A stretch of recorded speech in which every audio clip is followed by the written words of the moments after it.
Good morning, everybody.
Good morning to all the participants.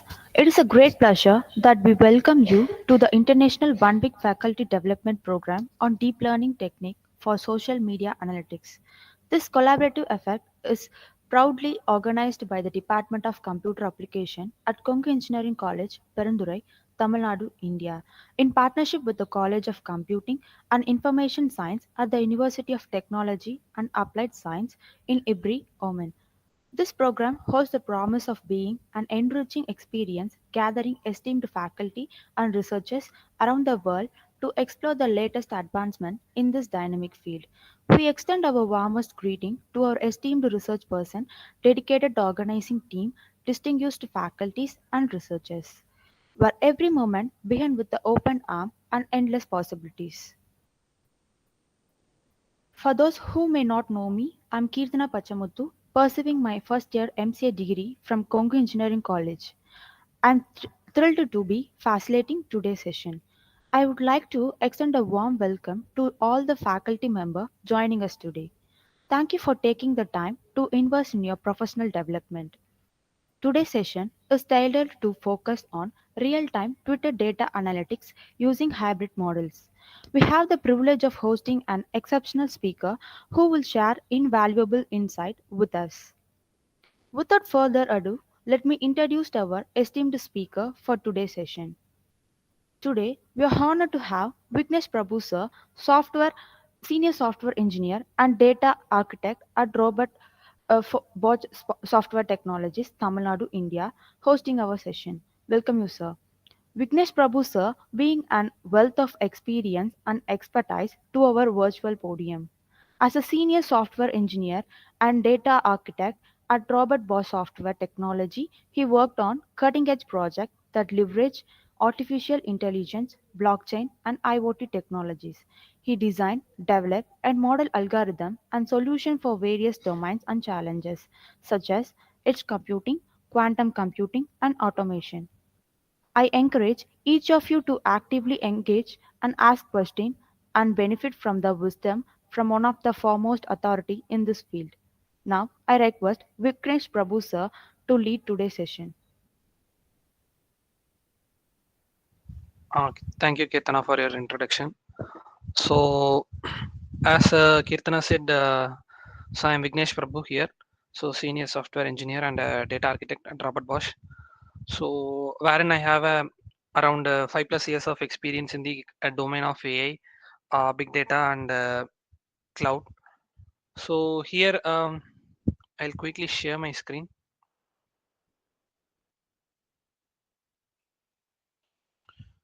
Okay, so I hope my screen is visible to everyone. Yes, visible, Vignesh.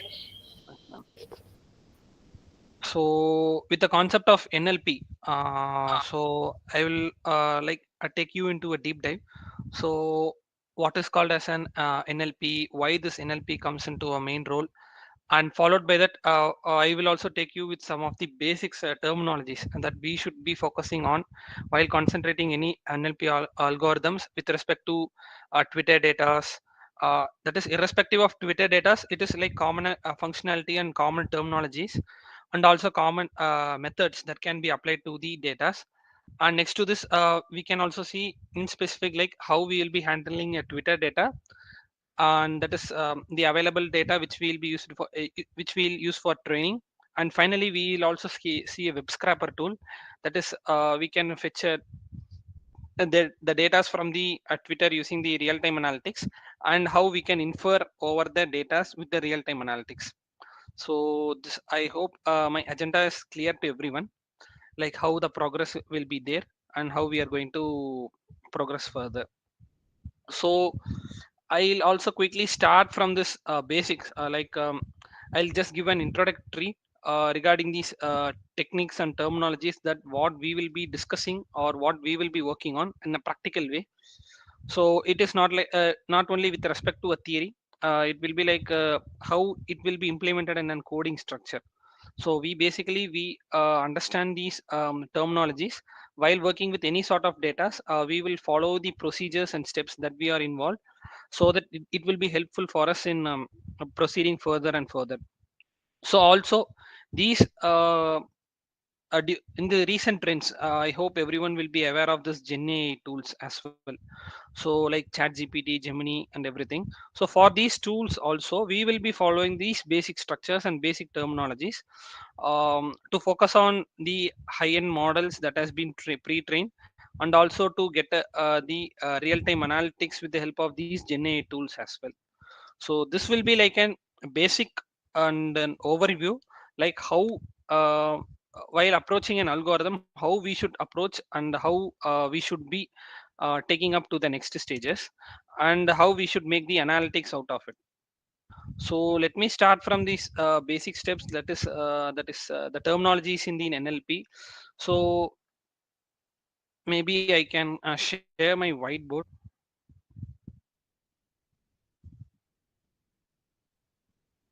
Okay. So here I will be completely taking up with the whiteboard.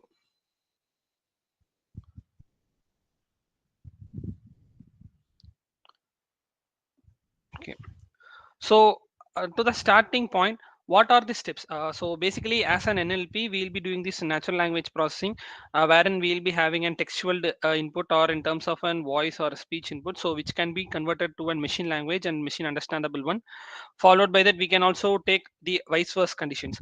So if you are giving in a sort of text input, you can get in a textual output or some predictions, or you can also generate some voices or some text as an output, like NLG, natural language generation, natural language understanding process.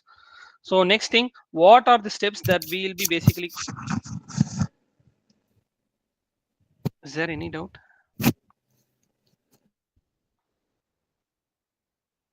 Okay. So what are the steps that first we will be focusing on while taking up any NLP problems or any NLP tasks? So first step, what we will be doing is an lexical analysis to be start off with. So this lexical analysis is like an understandable vocabularies. So wherein we will be splitting up the words into morphins. So these morphins are like this will be the minimal splitting of a word, that is more than this we can't divide a word. Okay, so this will be like a meaningful word or meaningful language unit. So more than this we can't split up it, and we can't take up a meaning out of it. So this is like an morphins. There are two types of morphins, like free morphins and bound morphins. Basically what we will be doing is like we will be taking up those morphins, and this will be considered as an free comma bound. So first, free morphins will be like an independent one and independent of words, and we will be breaking those morphins into a minimal one. So for example, if I take this free morphin, so if I say a word, I can't split up this into further. So this is the example, like how the free morphins will look like. And next is like bound morphin. If I have a group of word, so like unimagine, um nable. So in this condition I can split it into three cases, like un, imagine, able. So likewise, this will be splitting up into that is, a single word can be split up into two to three different morphins, so which will be giving up a meaning. So this imagine we can take up a meaning. So this will be further processed. So I'll say what are the process that we'll be following up further as well. So next to this, the important aspect what we need to see is the syntactic analysis, that is after the lexical analysis. So we will be focusing on syntactic analysis. So what does this syntactic analysis will do? So this will take up a grammar from the word, that is this basically this is a syntax describing how languages, words and phrases, so these are arranged in an order to form up a sentence. So this will check up the words and the arrangements, and it will also check the grammar that is being involved in the sentence, and how it is processed in a sentence. So next to this, what we will be checking is like semantic technology or semantic analysis. We will be saying it. So this semantic analysis, what we will be doing is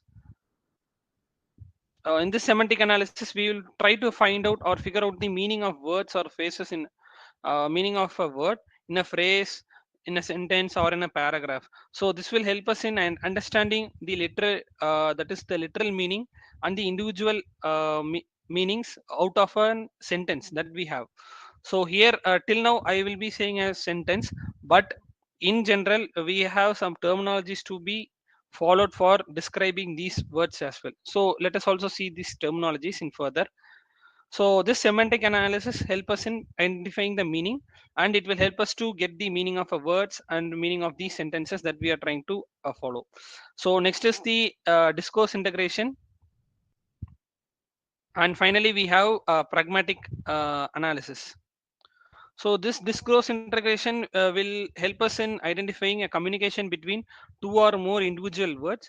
So this will also help us to check and analyze the priority of words and sentences, to understand the meaning and to get the ambiguity in an language, and also to find how it has been represented in a particular sentence. So this will help us in getting the communication between the words. So finally, we will be checking this with the pragmatic analysis. That is, pragmatic analysis is nothing but uh, intention and meaning. We will be interpreting, and we will be getting it why it has been conveyed. So, so this will help us in getting the context by interpreting sentence.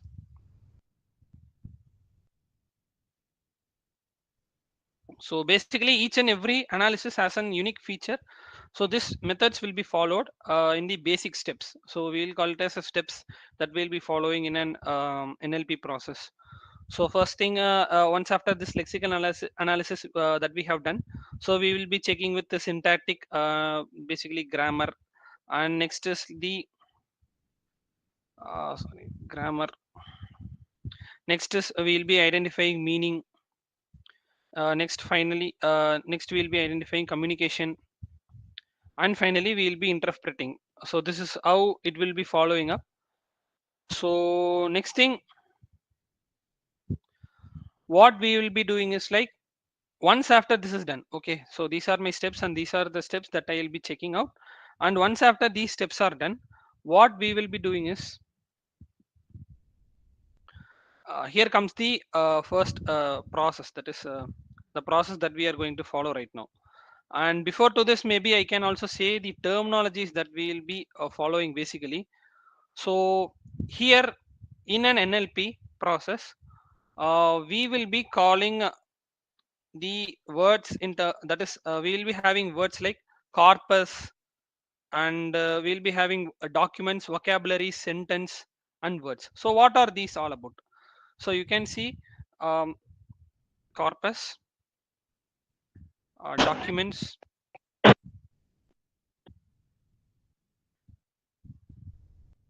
vocabulary, words. So what is called as an corpus? Corpus is like an huge one. Like it will consist of a set of sentences or set of an information. So we can say it like a large sentence, structured set of sentences that can be machine readable, and text. This will be produced in an natural communicative settings, or during the phase of the conversions, we will be doing it. So what is, we need to know this text, that is we need to know the key definitions of each and every process that we are making out. So once how this corpus will be generated is basically based on the process of tokenization. We will be generating corpus, and these will be next further processed. We can also see this process, what, how, and where it will take place. And next is, documents are nothing but it is like an unique text that each sentence is containing. And mathematically, if we are representing this document, we will be calling it as an vector.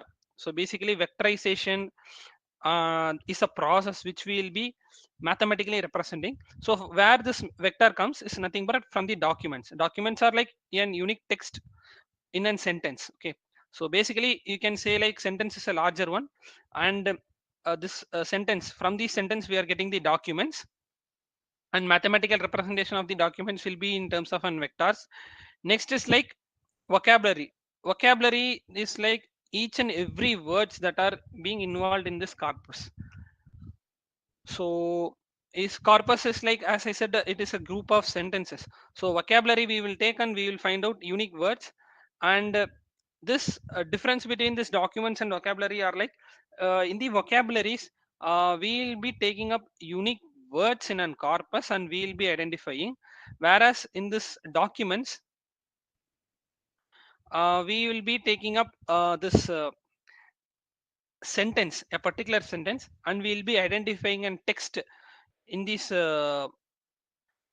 sentence, so that it can be helpful for us in identifying the mathematical representation of a particular text that has been given in a sentence.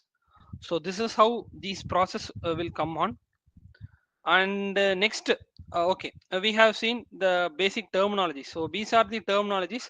So wherever we are solving a problem with respect to NLPs, we will be taking up these terminologies like corpus, what is called as an corpus, what is called as a dictionary, vocabulary, words, vectors. So these will be like in common terminologies that will be handling up. So next thing, let us see what are this. We have seen the 5 steps. So then after the 5 steps, what we will do. So this will be my next topic, like starting from tokenization. So what we will be doing. So tokenization is like nothing but,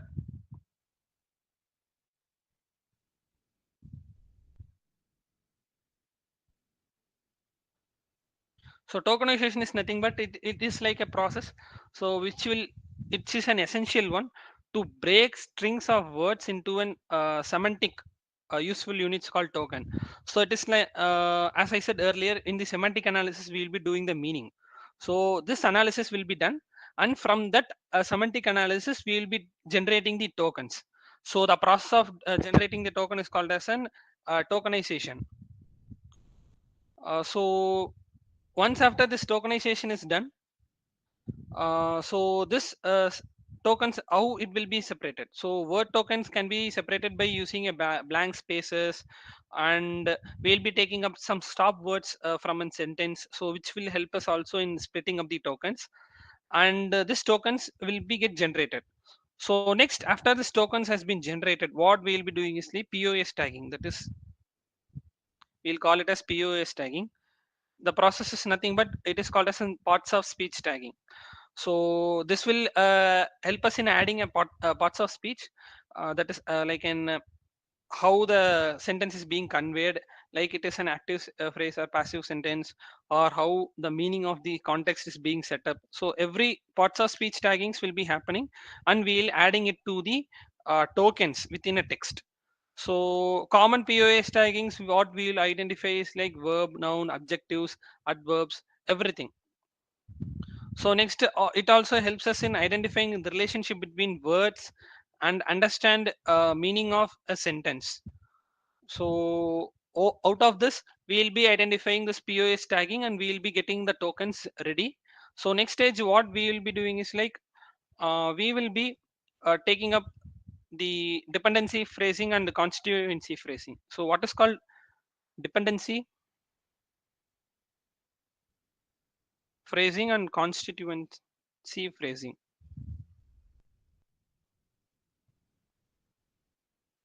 So dependency phrasing is nothing but it is like dependency. As the name says, we will be checking how the words are dependent to each other and how the words are being connected with each other.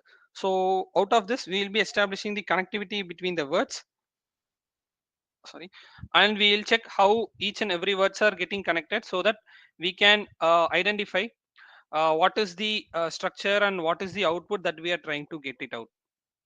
So this is the use of this dependency phrasing. And constituency phrasing is nothing but it will help us to visualize that syntactic structure that has been followed within the phrase or within the sentences that has been given.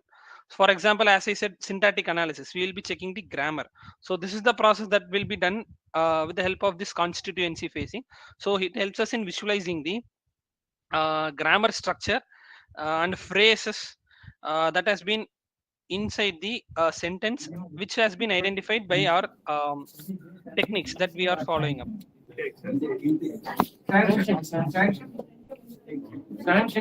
Do anybody have doubt? Okay. So the next topic, the main topic that will come is like, okay, for next step, that is after the analysis, we will be doing the tokenization. So after this tokenization, in some cases we will be following these taggings and phrasings, but in some cases we will be not following. So based on the use case and applications that we are trying to solve out, we will be doing these steps. And next important step is like stemming and lemmatization. So what is this stemming and lemmatization will do is nothing but stemming. We can say it as in short as stem, and lemmatization we will call it as lemma. So this is like the process. Stemming is like a process of reducing an word to a stem. Stem is nothing but if I have an multiple words, so which are concurrent in the meaning, and in some cases um, the words will be described in different manner. For example, here I can say an example like historical, history. Here both are conveying me a same meaning, that is the ancient one or past one. But with the help of this process of stemming, so this will be identifying in a corpus. So basically in a corpus, the stemming process will be applied. So with the help of the stemming process, we will identify common root word if a multiple words are being repeated. So how this repetition will capture is nothing but with the help of the frequency. So I'll explain it later. So with the help of this frequency, we'll identify common words that are being present, and from the common words we'll be finding out the root words. So here in the process of stemming, we'll take up the root words.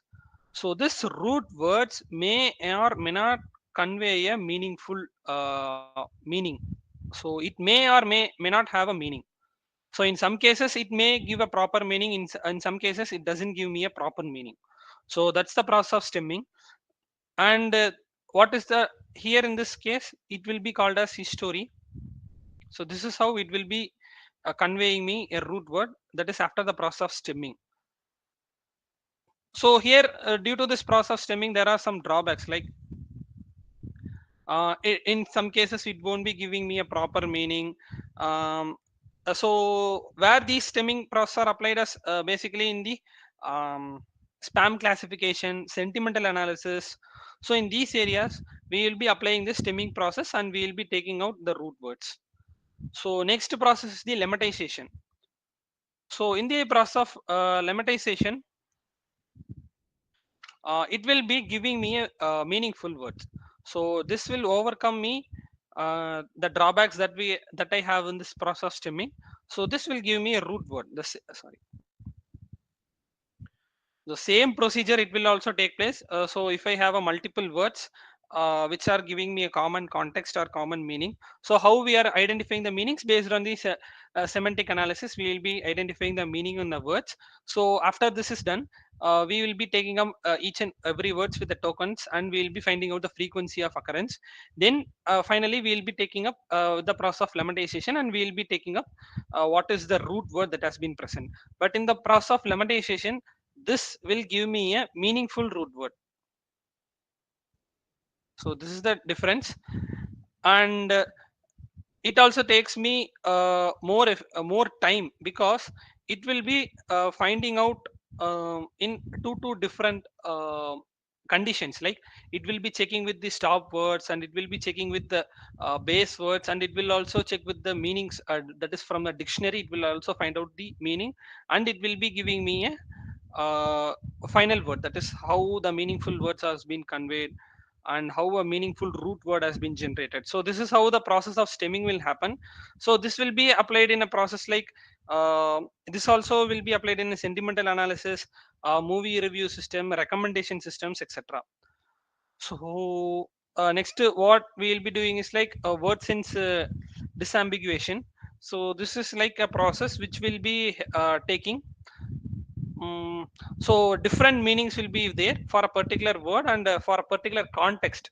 So if I am trying to say a context, for example, may, after may, May season will start place, so which will have me a different climate change or whatever maybe. So here May, it's a word, so which can be conveyed in a different meaning based on the context that we are seeing.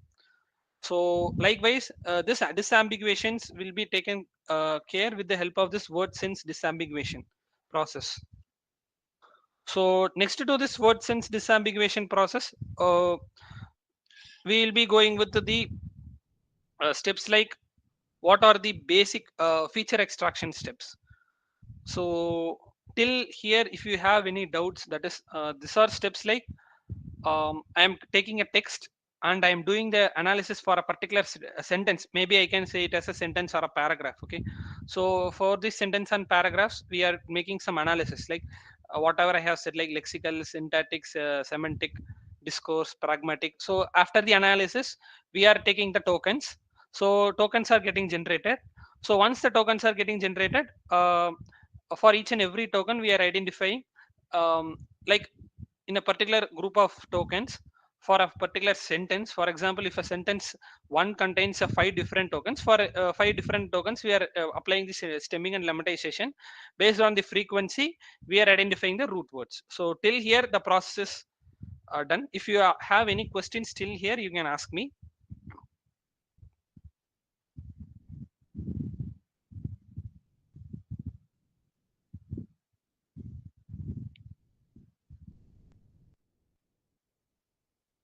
Okay.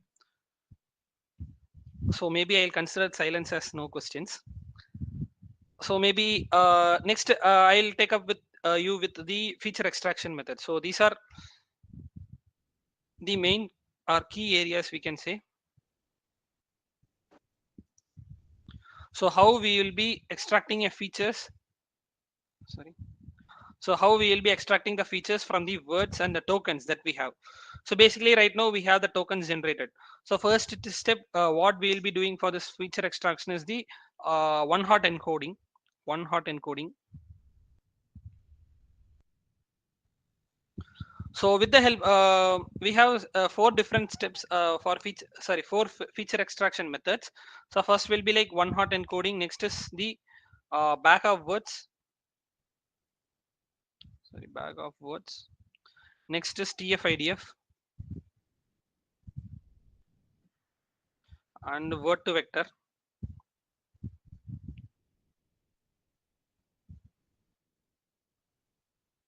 Okay. So first let us deal with this one hot encoding. One hot encoding, what it will do is like, it will take up an document, and from the document, it will try to fetch out each and every words, that is the tokens will get generated from, and for each and every tokens, based on the positions, we will be assigning one. That is, for the particular word which we are taking out, we will be assigning one, and the rest of the words will be in position of zero. So this is like, um, all entries in an each vector, that is basically we will be vectorizing it. So once after this document is being taken, we will be vectorizing it and mathematical representation. So in the vectors, that is except zero for one position, wherein we will find a word and its representation will be made as an one. So this is how a word will look like in the one hot encoding, that is in a document format. So yeah,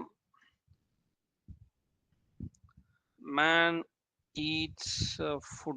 So if this is my sentence, so once after the one hot encoding process is being applied, so for a, it will take up a position as 0, and rest of the words will be in 0000, and the next condition, it will be taking up the next word. So it will check up with my man. So for man, 0100. So next what we have is eats. So 0010, and finally 0001. So this is how the positional values in vectors mathematically will be carried out with the help of this one hot encoding. So in this one hot encoding, why we are doing this process? So basically for training the machine, we will be doing this process. So I need to encode it, and this encoded values will be applying it for training process. So here, there is a problem, like we will be facing an a problem called out of vocabulary, OOV. We will be calling it as an OOV, out of vocabulary. So how, sir, I can overcome what is called as an out of vocabulary is nothing but let us take this as a sentence one, yes one, and in sentence two I have only three words. Okay, sentence through I have only three words. So wherein a first sentence has four words and second sentence has three words. So during the training process, uh, if there is a mismatch in size, so basically when we are training a machine, we will be defining the input shape and input size in the neural networks. So if there is a mismatch in the training position, that is in the D1 and D2 sentence, or if there is a decrease in the length of data size, so we will be calling the problem as an out of vocabulary problem, so which will not lead us in training the machine. So this point all should be very clear, like if we are having these kind of words, or if we are having these kind of that is sentence or decrease in data size, so we should consider this point, that is out of vocabulary point, so wherein we can't train a model due to this work out of vocabulary condition. So how we can overcome this? So next step which helps us in overcoming this problem is called as bag of words. So we will consider this into a bag of words. So bag of words.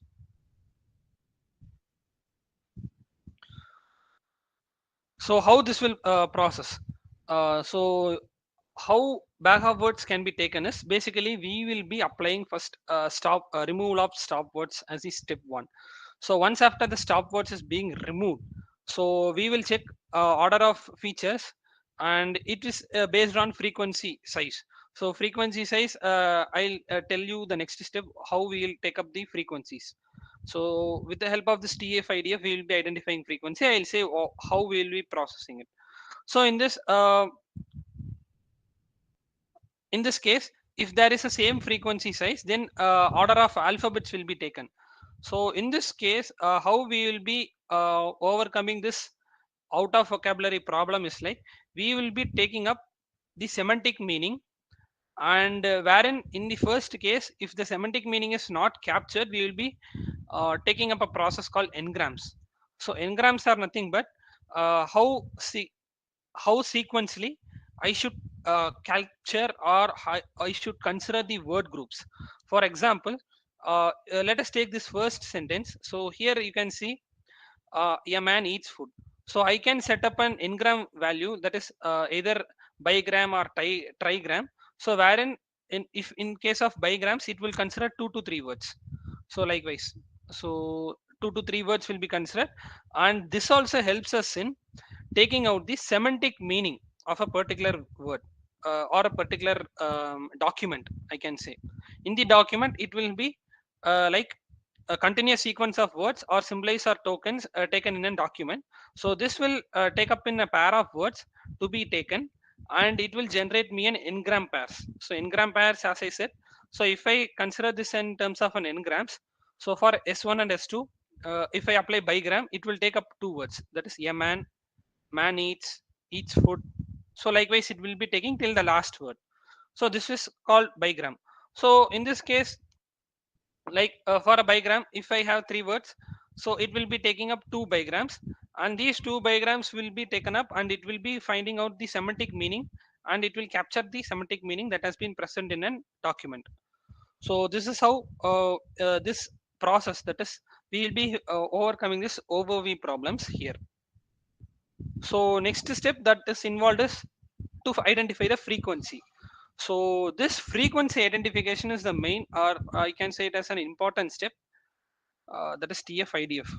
So TF-IDF, it can be split into two types, that is TF and IDF.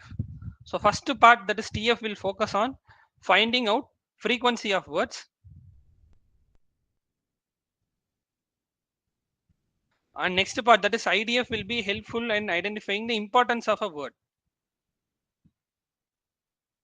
So out of the steps we can find out, or we will be able to find out what is the word's frequency that has been present and which word has been marked as an important. For example, in some cases it will be like he she pronouns will be getting repetitive, and there will be some main or important words which should be given high priority. So with the help of this TF-IDF methods, we can find out the importance of a word. So what it will take is like this TF formula will be like number of times a word is repeated in a document divided by total number of words in a document, whereas in IDF it will be in an power, that is log of e number of sentence divided by total number of sentence containing the particular word. So this will help me in capturing the importance of a word, and this will also help me in giving out the frequencies. So the values will be taken and the frequency values. So once after the frequency value is taken, we will be taking up the word context and we will be training the machine. So that's how the process comes out. So finally what we have is this process, that is feature extraction method is word to vector. So word to vector is not only taking up the semantic meaning of a word, but it will also capture the important words, and it will also help me to reduce the sparsity to an high extent. So what this word to vector will do is like if I have a word, so this words will be taken and it will capture the semantic meaning. So how it is being conveyed, and what is the semantic meaning or context that it has been represented. So it will be helpful in capturing the semantic meaning, and once after the meaning is getting captured, so it will take up the important words to me, and it will be giving me the final word to vector values. So these are the things. And in the learning algorithm, that is in the deep learning architecture, we will be applying two methods, that is skipgram and continuous bag of words. So in the where it will be applied is like skipgram and cbow, that is called continuous back of words.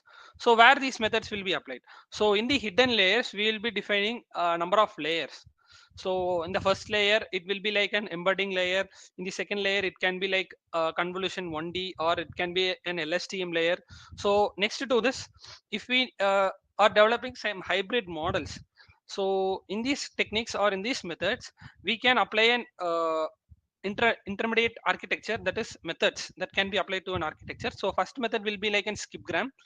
So skipgram is like we will be focusing on a word, that is skipgram. We will be having a target word, and in this target word we will search how it will be presenting in an document. So how it has been presented in a document, how contextually it has been presented in a document, and it also tries to predict based on the input context that has been given and the target word that we have set it out. It will be breaking down and it will be helpful for us in identifying the target words. And finally continuous bag of words is nothing but it will be an opposite process, that is the vice versa of this skipgram, wherein it will take up each and every words that has been present in a context and as an input. So and it also tries to predict the corresponding words that are matching to the context that we are trying to give out. So skipgram we will be focusing on mainly on a single word that is called as a target word, wherein in the continuous bag of words we will be focusing on context. So each and every word's context, this will be given as an input, and from the inputs it we will be focusing on the target words. So the target words will be my input here, and each and every word's context will be my input in continuous bag of words, wherein it is an opposite case in skipgram. So skipgram target word is my input, target word is my input, and context word is my output. So it is an alternative in continuous bag of words. So in continuous bag of words, um, context words are my input, words are my input, whereas these target words are my output.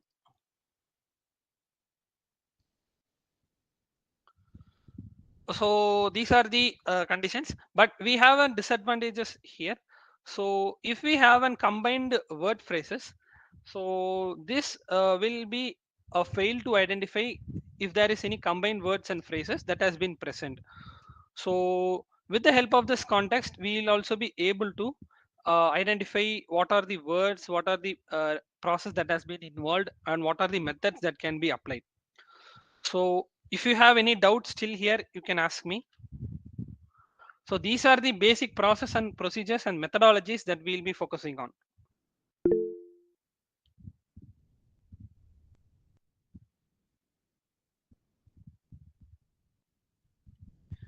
Yes, ma'am. I think someone has raised hands. Maybe you can ask me. Will you give the formula? So formula for which, ma'am? Yeah, you can unmute me.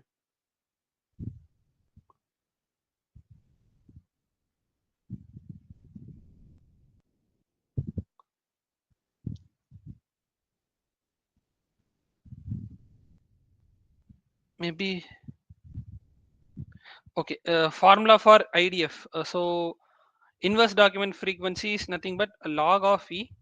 So in this log of E, we will be taking up a number of sentence and divided by number of words present in the sentence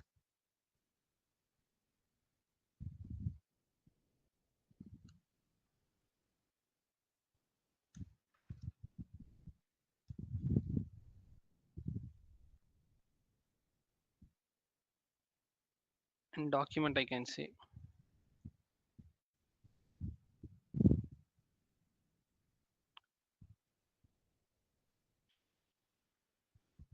Number of,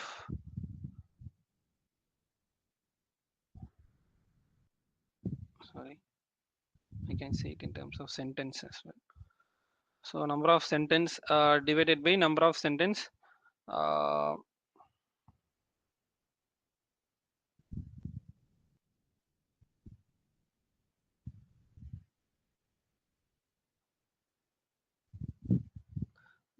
so this is how my formula will look like. So this is like a formula for IDF. Maybe you can also unmute yourself and you can ask me the question.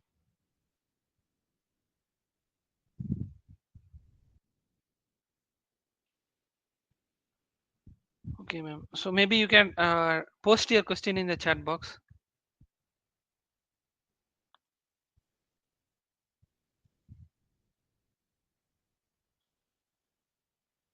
Okay, ma'am. So others, if you have any doubts, also you can ask me.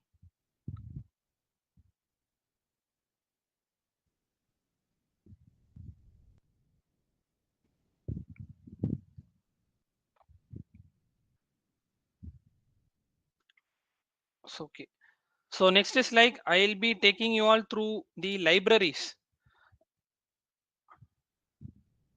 Okay, example for okay word to vector. Okay, ma'am. So basically for word to vector, if I say an example, maybe I can again go to my whiteboard.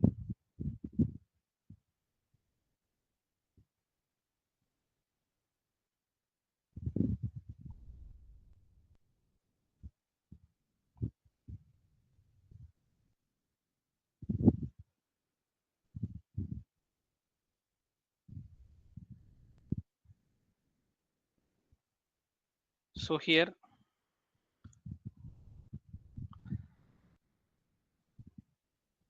okay, I'll say a word just like king, queen. Okay. So for this, uh, it will take up first in NER, named entity recognition, and these are like okay. Before to this, maybe I can also explain you about NER.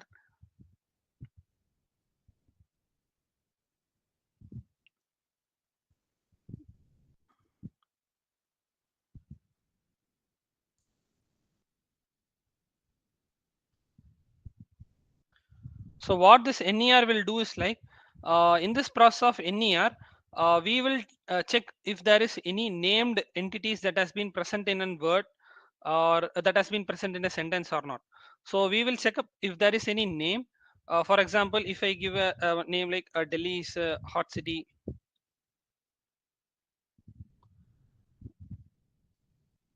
so it will take up the names. So Delhi, and this will be taking it with an ner condition. That is, if there is any named entities present, this will take up an array, and it will find the named entities that has been present. So this will take up, and finally what we will do is like, what are the based on the named entities that has been present, this will automatically fetch the named entities. And based on the search criteria that we are applying, for example, uh, check the temperature of the city Delhi. If I give it, it will take the ner value as the Delhi, and also it will take up city, and finally it will check the temperature for the particular city. So we know that Delhi is the name, and for the Delhi, we will be taking up a value, that is what is the temperature that has been present, and finally we will be getting the results for it. So this is how the ner works. So similarly, if I take up the words like, um, for example, as I said, we have the words in case of king or queen. So it will take up ner, and for the particular ners, it will helpful in identifying what is the context, so which has been having the high important values. So here if I have a king, and if I have queen, so which has a high value. So in this high value it will be taking, and in the word to vector it will be giving me an numerical representation out of it. So for example, for this will have a value like 0.9, and this will be having a value, queen will have a value of 0.8. So this will be based on the context, and it will be importing this word to vector. It will also import us an dictionary, so which will be containing the context, and it will have the vocabulary size, and a particular token values and the vector values for it. So this will be like an predefined libraries which can be downloaded, and from those values we will be taking up the important words, and this will helpful in identifying the similarities as well as the score out of it.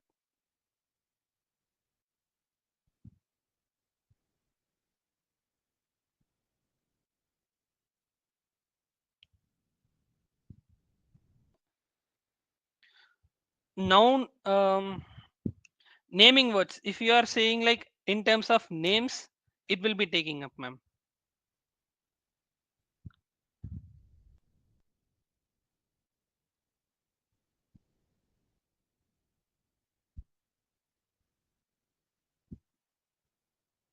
Okay, so next my focus will be on, uh, so okay, what are the steps that we'll be doing, like handling a Twitter or X data. We will be doing a web scraping, sentimental analysis, movie reviews. Out of this we also have other applications. So like I can also split my screen.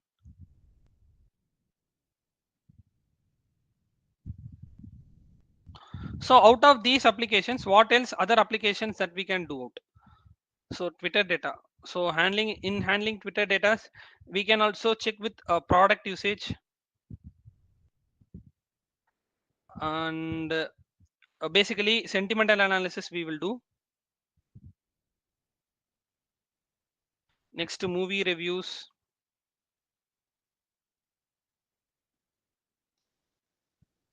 Now in this current scenario we can do with election poll.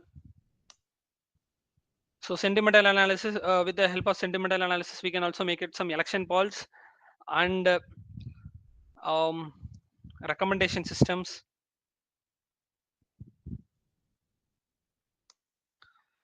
That is opinion mining we can do.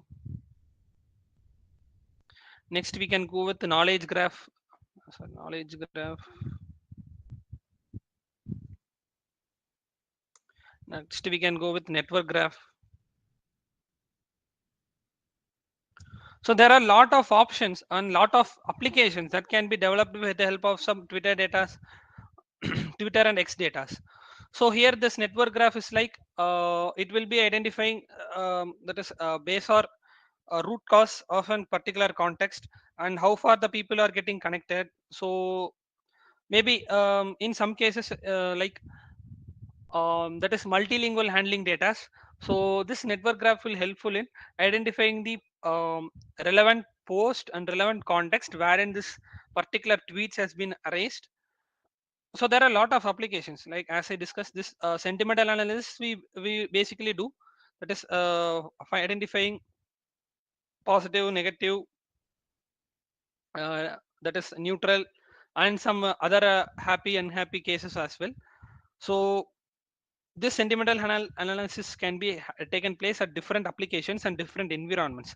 So next to this we can go with some movie review applications, like so this will be like in general cases, like we'll go with some movie year data sets and we can go with some reviews out of it. Next also during COVID time we had this COVID analysis. So how these will be segregated based on hashtags. So hashtags and text context we'll be taking, and we'll be setting up some labels, and we'll be doing up these process, and we'll finally we'll be setting up the application context, so what we are trying to achieve and what we'll be expecting to get. So next sorry, movie review, election poll. We can take up we are getting lot of tweets based on the election, and for those tweets we are getting also the comments. So for a particular tweet we are also facing some comments, we can also take those comments, and we can predict in which area which team or which party has an high opinions sorry high we can say as an influence over the area. And also in the opinion mining is the thing which is basically done for this election, like how the people are opting and what is the people's opinion out of the candidates those who have been in the particular place. So next thing is like recommendation system. It can be like a product recommendation system, or it can be any sort of recommendation system. So to the customers or to a particular user you can also develop a recommendation system, wherein for a particular products if there are tweets, so basically based on the hashtags we'll be sending out the tweets, and from the tweets we'll be filtering out. For example, if I have a tweet for Nike shoes, I can take up the tweets for a Nike shoe, and we will be having some comments and tweets for it. So based on that, if an customer is searching for a product in Nike shoe, he can get suggestions or he can get some recommendations out of it. So the recommendation system can also be developed.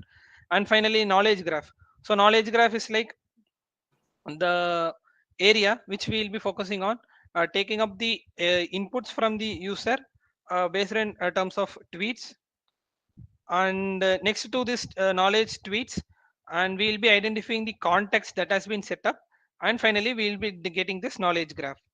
So these are some of the applications that can be developed with the help of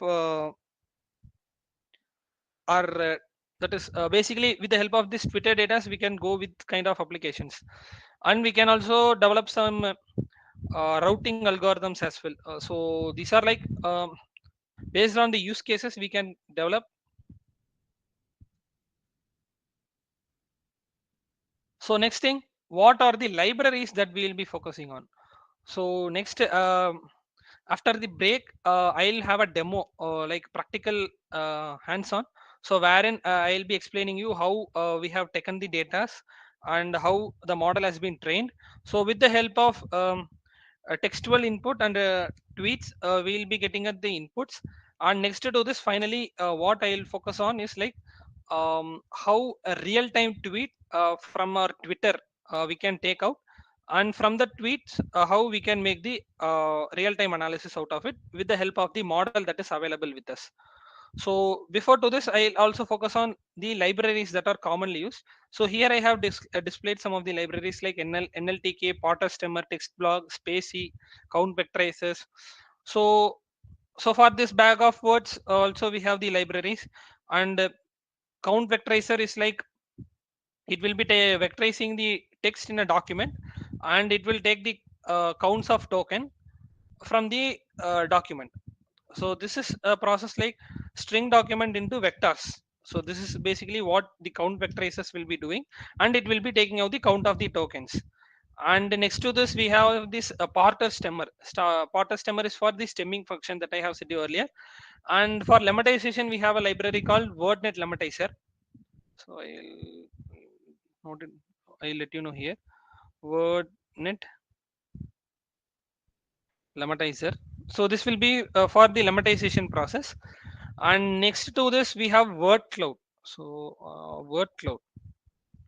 So with the help of this word cloud, we can map the frequency of words and the most occurrence words. For example, in a sentimental analysis, I'll show you how the word cloud will look like. If there are positive comments or positive reviews, so what are the words that are being corresponding to the positive context, it will be highlighted, and based on the frequency and based on the TF-IDF values, it will be get plotted in the graph.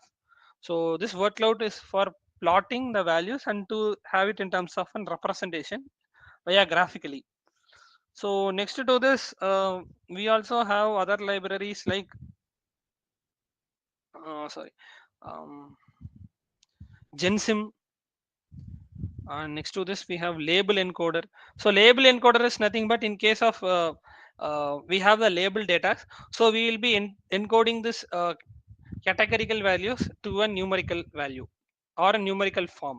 So this will help us in taking up the categories in terms of labels. The spacey will be like taking up that is, it will provide us the linguistical annotations, and it will also give us some insights about the text and the grammatical structure that we are following in a word and in a sentence, particular sentence. So majorly these are the libraries like basic NLTK and NLTK process libraries. So once after these processes are done, we will be going with the libraries like that is, in case of an ML algorithm, we will be going like with the scikit-learn, and importing the data we will be going with pandas and numpy.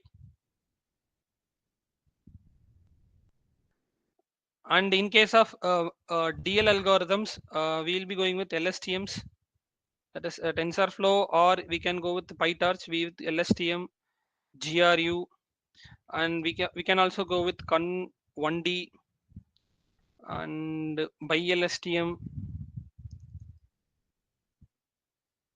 and hybrid models with the help of like um, CNN plus LSTM. CNN here basically it can be for 1D layer, CNN 1D plus LSTM. Then we can go with there are a lot of options available. GRU with CNN 1D.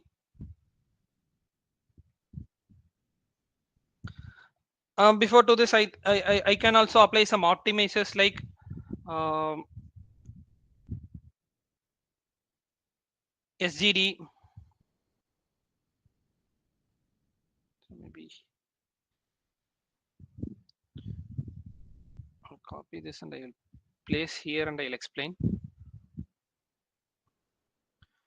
So here optimization techniques can also be applied like um, SGD. And next to this, what we can go with some we also have this Adam optimizer. SGD can be also applied, and meta heuristic optimizers like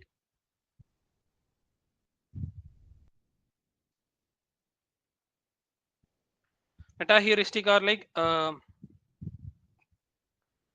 animal based optimizers. So basically starting from an um, PSO, blue whale, firefly, gray wolf. There are a lot of meta heuristic optimizers available, so we can also apply these optimizers, and we can also take up the required process in the architectures. So these are some of the methods and techniques that can be applied to the uh, architectural layers. So this will also be taken care, and we will also check the basics like how to apply the LSTM, GRUs, and we can also basically I will be covering all these basic libraries in a practical case.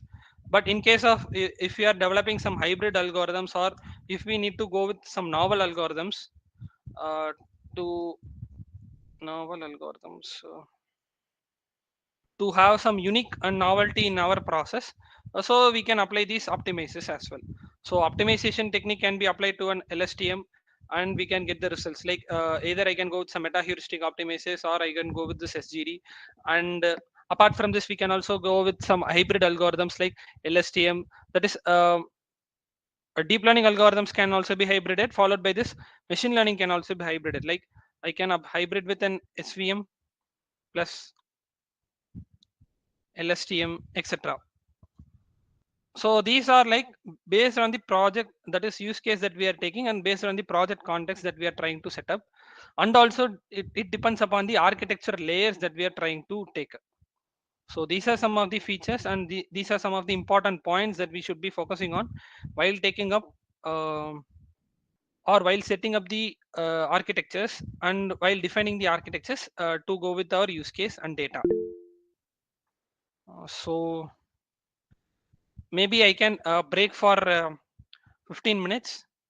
So once after this, I'll take you all through an practical hands-on, like the programming part, and I'll also explain like what and where we will be handling the algorithms and how we should process at each and every step. And finally, I will also show then APIs that are corresponding for real-time analytics from Twitter. Meanwhile, if you also have any doubts, you can also note down the doubts. Maybe we can discuss in later part.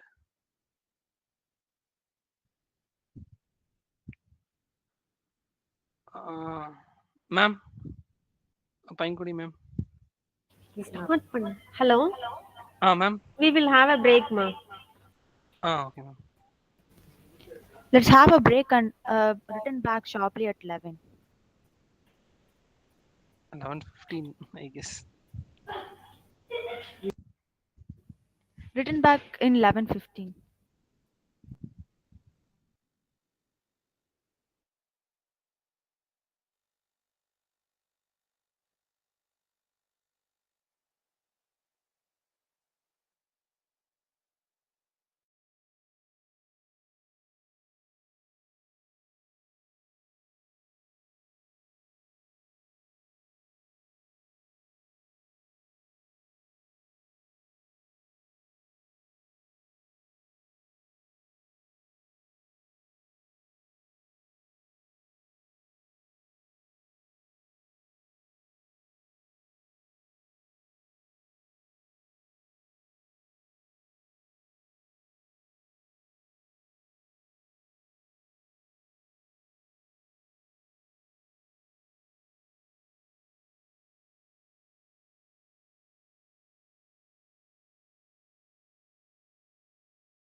After a brief break, welcome you all. I hope everyone is refreshed. Let's continue the session. So, whenever you are ready, please proceed with your presentation, sir.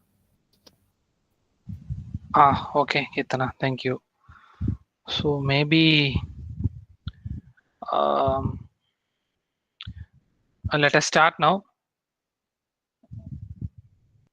So welcome you all back once again. So I'll quickly share my screen.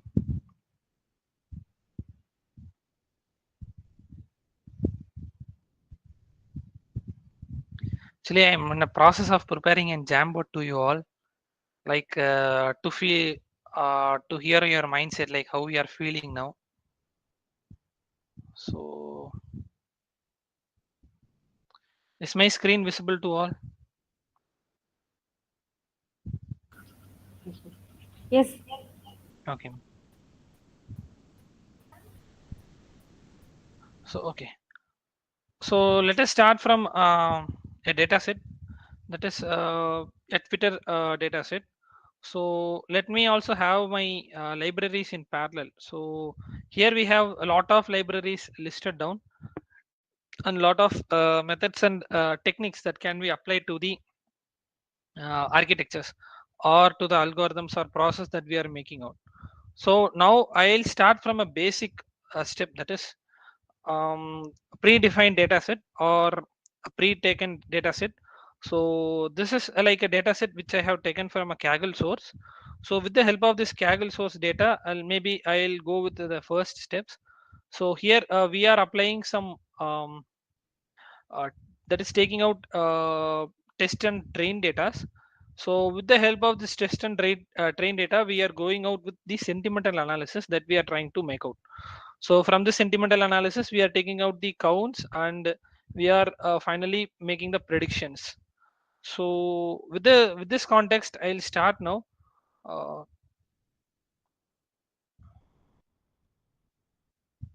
so I think this is first step is like the basic import process. So the basic import process we will be doing numpy pandas. So this is for numerical Python, and we are importing the data with the help of pandas. Next, what we are doing is the scikit-learn. So with the help of this scikit-learn, so we are importing some of the process like test split function, and next to this test and split function, we are taking the feature extraction methods. So as we discussed, we have the feature extraction methods like one hot encoding, bag of words, tf idf, word to vectors. So right now, what is the feature extraction method that we are processing is tf idf vectorizer. So next step, we are taking label encoders, and we are setting up the pipeline. So basically sklearn pipeline, so which will be in a form of an continuous sequence, so wherein we can take up the data processing, and we can take up in each steps, and we can perform the operations that we are trying to make out. So we have this naive Bayes algorithm, random classifier, and finally we are taking out the accuracy score. So this is my data. So I'll also show you the data that we have taken.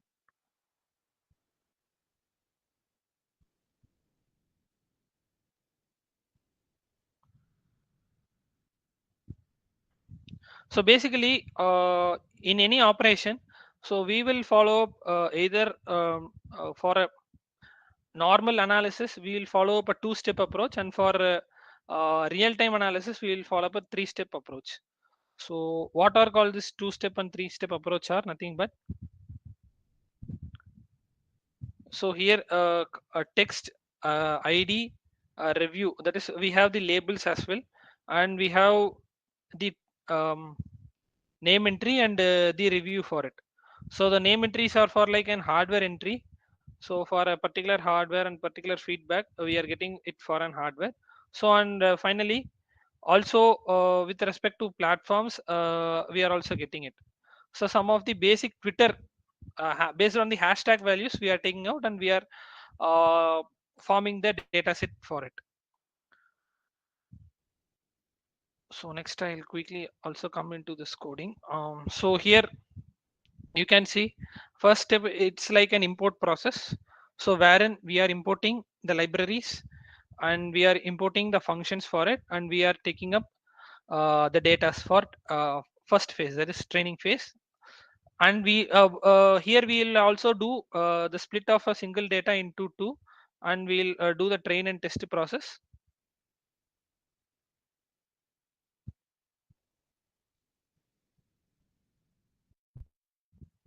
So here you can see df train of positive dot value count. So I am taking out only the positive tweets that I have, and I am taking out the values for it. And next we have the class, that is class count. So we have classes like positive, neutral, negative, and so these are finally we have like irrelevant. So these are classes, and these are the categorical values that are been taken from the data set. So as shared you with this excel, so wherein we have this class, that is label column. So from the label column values, we are taking out these class values, and we are categorizing it, and we are representing in terms of an pie chart. So based on the percentages value, and we are representing in terms of a pie chart. And next is like we are loading in the that is web core library with the help of spaCy. SpaCy web core is nothing but since we are handling with, is there any doubt?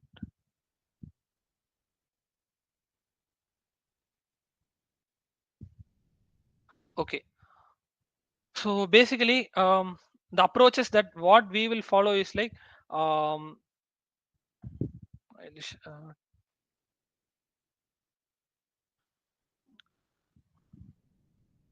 two-step approach is nothing but, so if I have a single data, okay, so in case of single data, so this single data we will be taking it for training and testing purpose. So one data will be splitted for training, that is a ratio of a data will be splitted for training, and as a certain ratio will be used for testing. So this testing can also be like in some cases we'll call it as a validation. So so this is for a single data. So likewise we can have two datas. So one can be for training and other can be for testing or validation.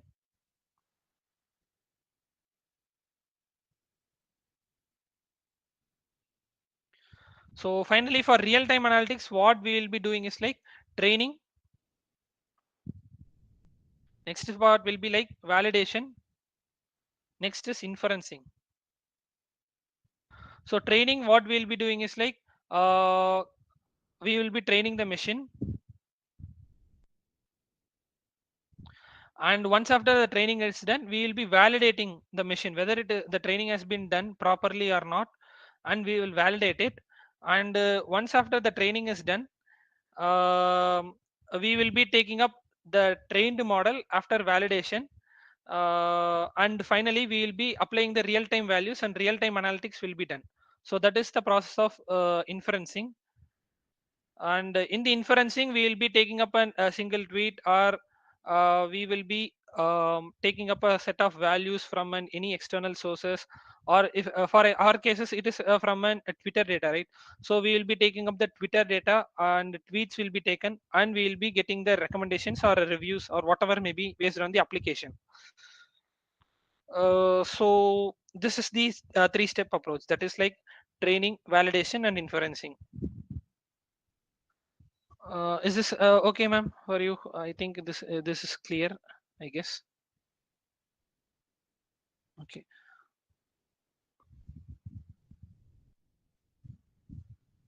So maybe again I'll come back to code.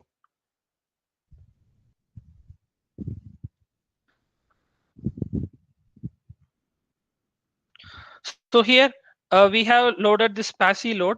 spaCy load is nothing but with the help of this spaCy, we will be loading the libraries and the dictionaries for it. So this dictionaries are nothing but it is a model language that we are trying to load out. So with the help of spaCy, So this SPACI supports different languages. Like here it is like English core web SM is like small tokens, so it will be handling. And based on the token size also we will be loading in the libraries. En core web SM is there, ng is there, large is there. So based on language that we are working on and based on the um, size or efficiency that we are trying to work out, we can select the model. So in case of this SPACI, we have two conditions like efficiency case and accuracy case.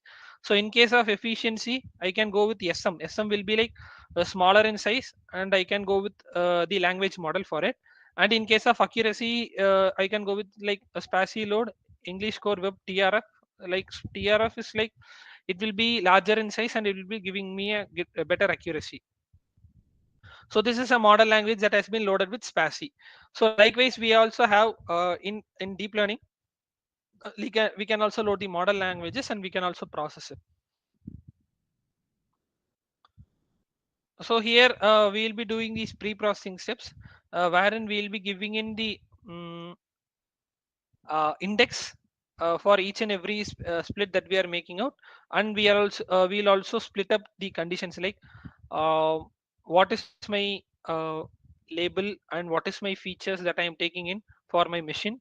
So here you can see a label encoding like this label uh, that is positive reviews that we have now.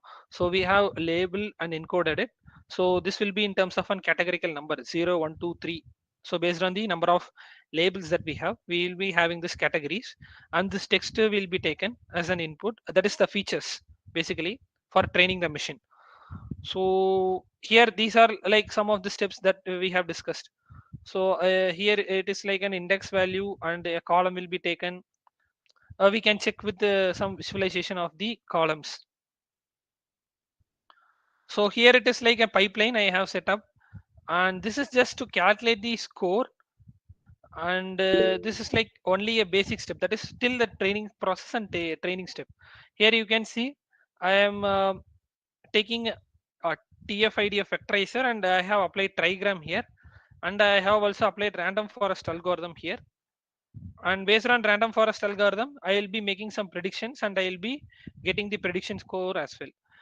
So prediction is nothing but I will be taking in X test. X test is nothing but whatever the text input that I have splitted in ratio, I will be taking this and I will be predicting it. So prediction score will be in terms of I got this score in terms of 0.90. It is 90 percentage of accuracy. Also here my test size is 0.2 from my original data that I have. Like 0.2 will be like 20 percentage of my original data will be for training and sorry, testing, and my 80 percentage of the data is for training. So this is my ratio split and I will be taking out, and finally the validation is also done. So this is an one step approach, that is this is like an first approach which we have done. So basically this is for training the machine, and we have taken up the accuracies. So next step, what we will be doing is like we will be taking up, we will be training the machine, we will also clean up the text, and we will do an algorithm for it, and finally we will check based on giving the input text and input sentence, we will be checking what is the score or what is the sentiment analysis that can be made for it. So if anybody has any doubt in the first algorithm or first method that we have done, you can ask me. So that is basic training. So with the help of available dataset.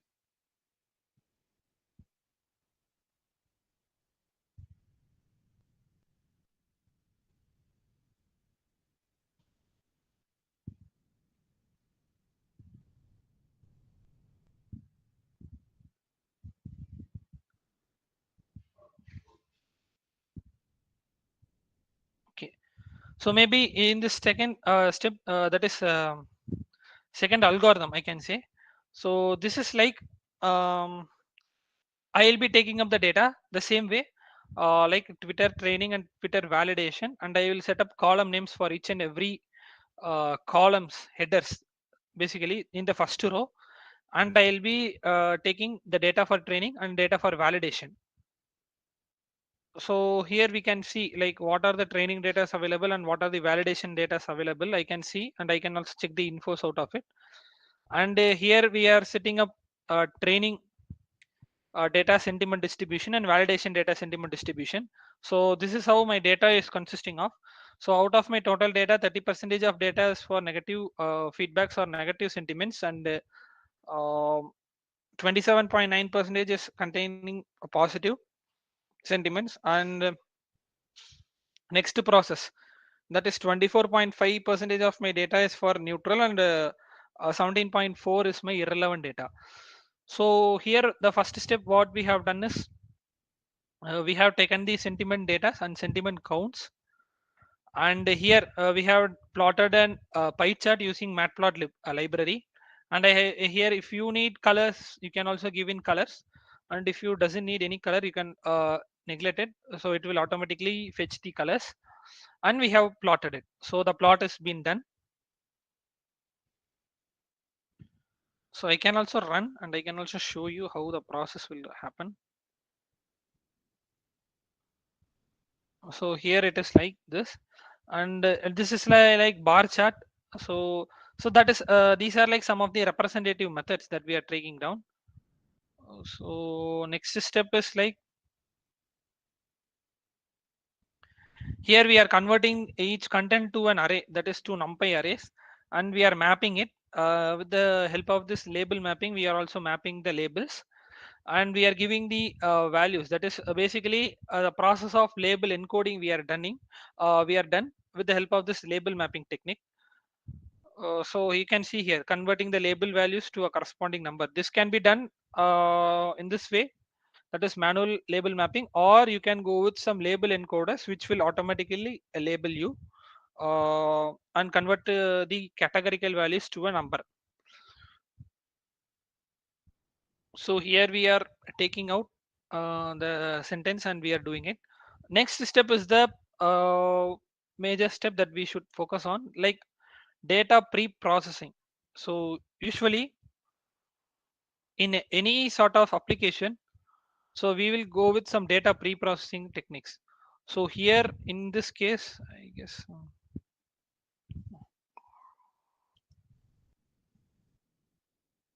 sorry, data pre-processing.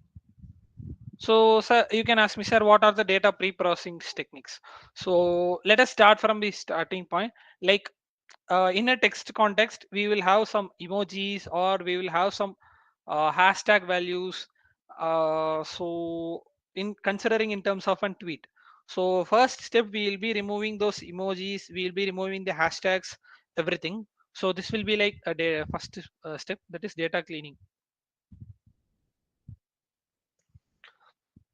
So this will also remove, here we are removing the emojis and making the sentence as a valid sentence. So removing, once after removing the emojis, we can also remove emoji. We can also remove signs. We can also remove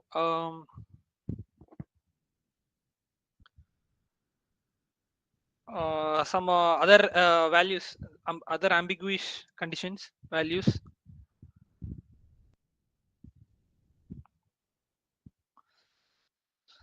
So once after doing this process, here you can see we are taking up data clean process. So I am removing the emojis that I present that are present in my text. So once after this emojis are being removed, I can go with some stop word removing process also. Removal of stop words. So this stop words removal, it can be either using an NLTK library, or we can define the stop words manually and we can remove it. So here you can see label binarizer. So this will binarize my label values. So this is like on one hot encoding step that I have discussed earlier. So once after this one hot encoding is done, you can set some vocabulary size, embedding dimension, and maximum length sentence.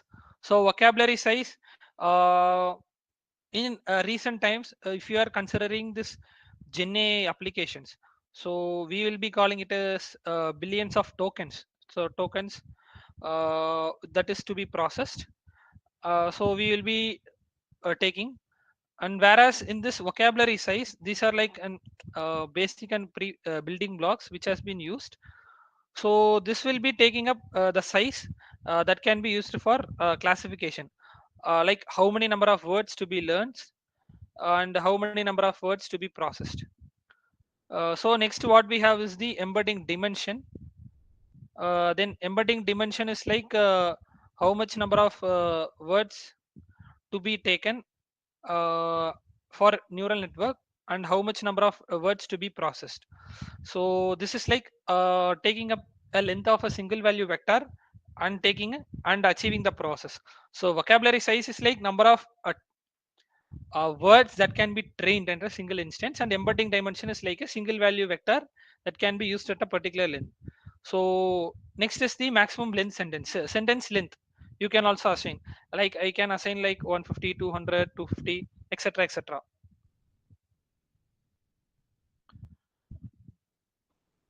So next is like here we are taking up the tokenizer. So tokenizer has been called using tensorflow.keras.preprocessing.text. So these are the pre-processing steps that I have set.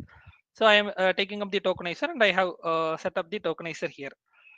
So next is like padding sequence. I can take up the sequence and I can apply the padding sequence, wherein a first set of sequences will be taken for this pre-processing, and it will be getting processed. So here you can see how the tokenization can be applied. So considering OOV as well, out of vocabulary condition as well, and also considering the special characters, I'll be taking up and I'll be removing these. So these are like filters I'm applying, and lower is equal to true is nothing but I'll be taking up every words in lower case, and I will be considering the tokens for it. So next is like I have formed a array, and now my data is ready for training. So here is the place where we will be developing the models. So basically here if you see, we have the model that is a sequential model. So this sequential model has been made already.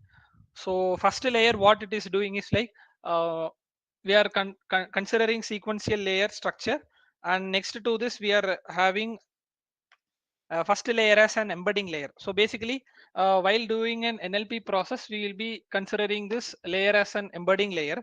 So in case of an um, sorry, in case of image or video analytics, we will be considering this layer as maybe I can write here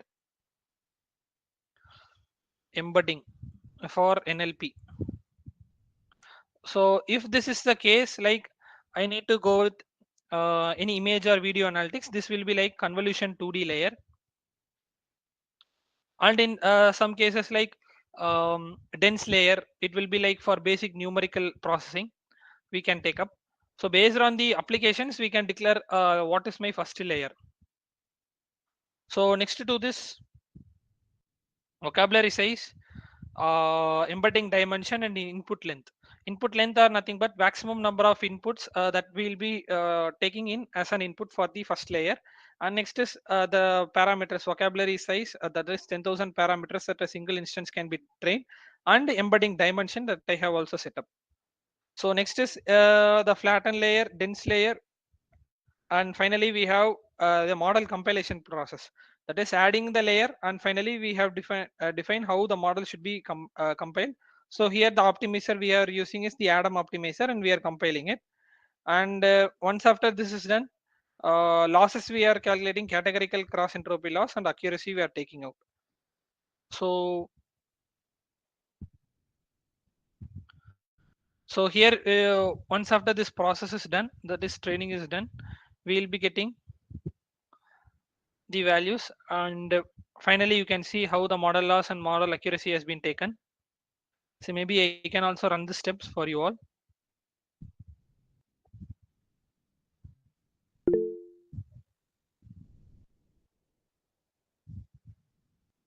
Screen not moving. Is this right now? Is this screen is clear for everyone? Whether it is moving?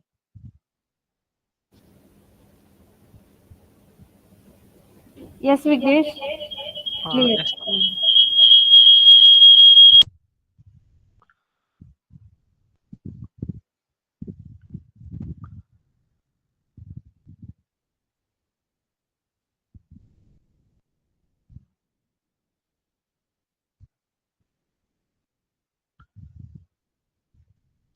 So here,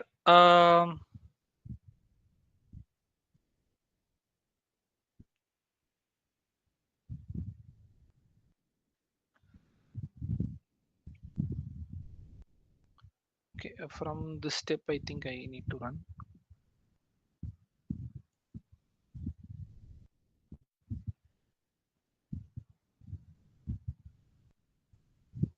Okay.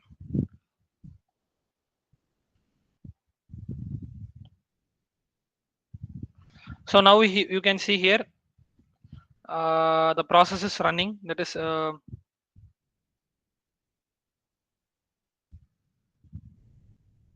model building is running. So once after this model building is done, we can also save the models, like how we need the model source as an output.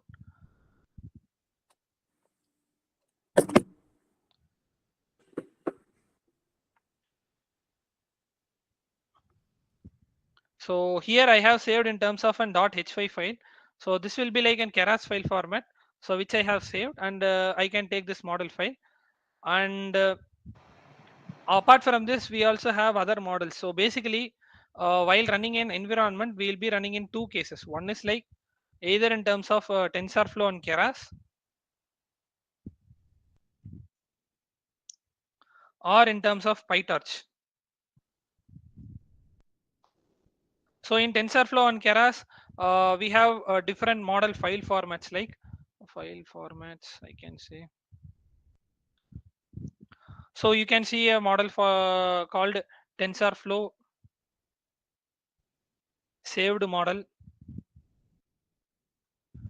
It will be having an extension called as PB, and TensorFlow saved model, sorry, in extension PB, and it will be in a folder structure. So folder structure will be followed for this TensorFlow saved model, and for TensorFlow frozen model,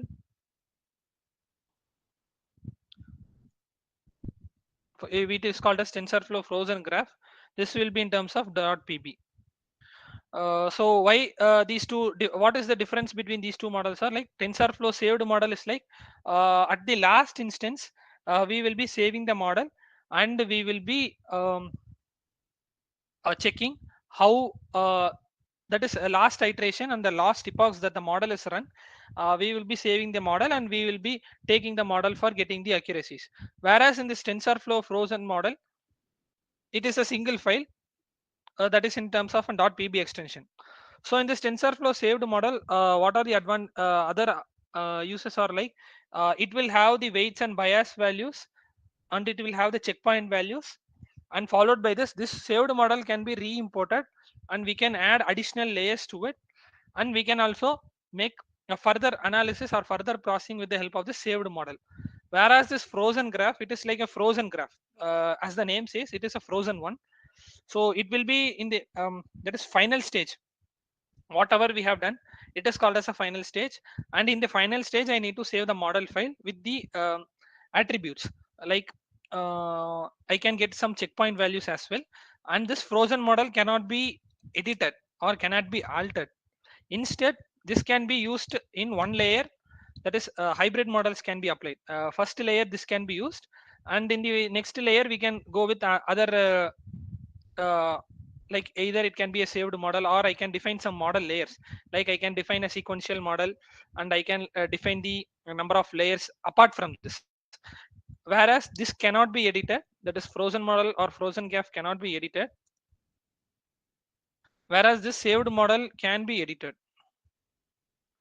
In the sense, Okay, if I need to add additional layers to it, I can import the saved model and I can add additional layers to the saved model. Whereas in the frozen graph, this frozen graph will be in one layer, and next layer we need to define it and make the hybrid algorithms. So that's how we will be making the hybrid algorithms with the help of a TensorFlow frozen model or TensorFlow saved model. Next other extension what we have is dot h5. H5 is like extension where we are saving the model in terms of an keras format. That is TensorFlow will be in the backend and keras will be my front end. So in the, if I save a model in terms of an keras format, it can be taken in keras and it can be reused in keras area, like during the real time applications that we are making out, either in terms of an web app or in terms of an other apps that we are making out. I can save it in terms of .h5 and I can import this model directly. Whereas this model, that is frozen graph or saved model, it can also be reused, but for inferencing it cannot be taken directly, whereas we need to go with some conversion techniques. So in this h5, that is keras model, it can be used for real time inferencing.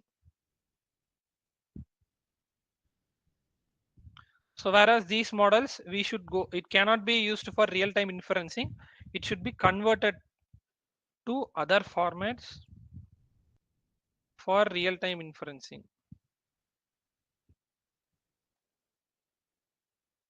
So if I mean to say other formats, there are additionally other formats like .tflite, .onx, etc. Okay, so this is how it can be taken. Next case.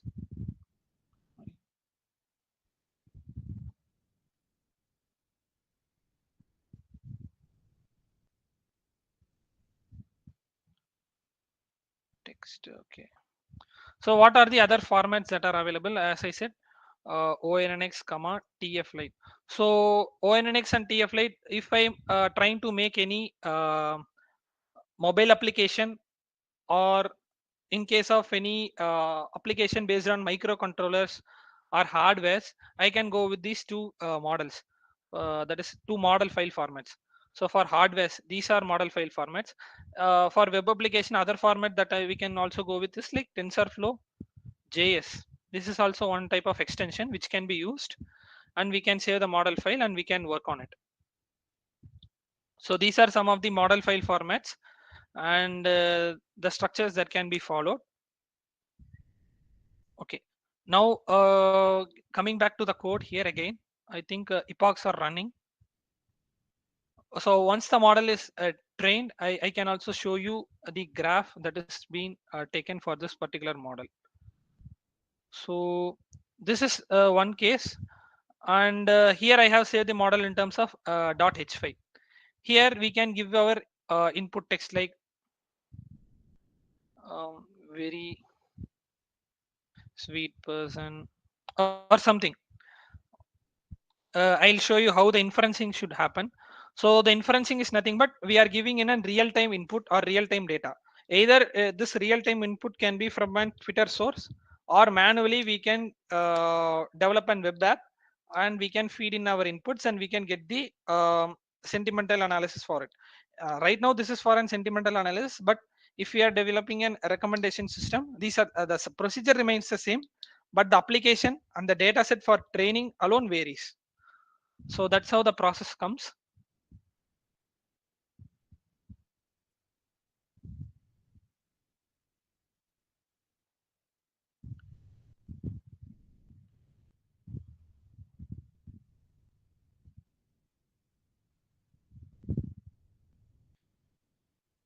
So I think it is almost at the last phase.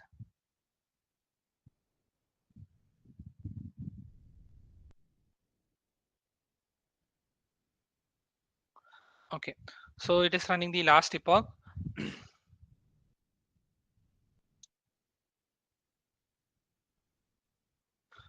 So meanwhile, if anybody has any doubt, I think you can also ask me.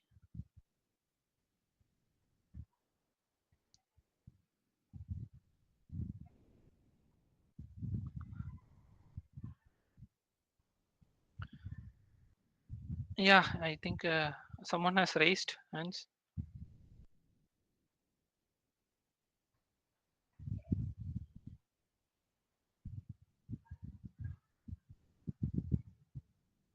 Okay. So meanwhile, I'll show the model that has been trained. Here you can see the model is success, and you will get model accuracy and loss values. So next, here I have the saved model.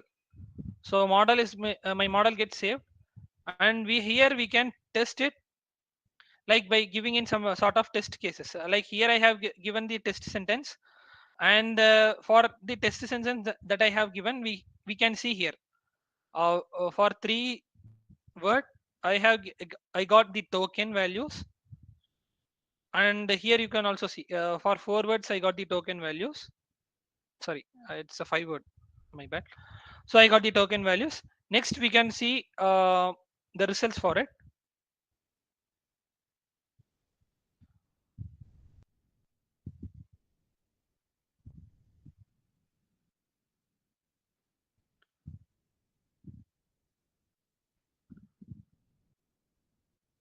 So here for me, due to my accuracy range, uh, my model is getting like it is giving me a wrong information. Here you can see emotion is being like a negative for the two cases. Like maybe I'll change some input and let me test it.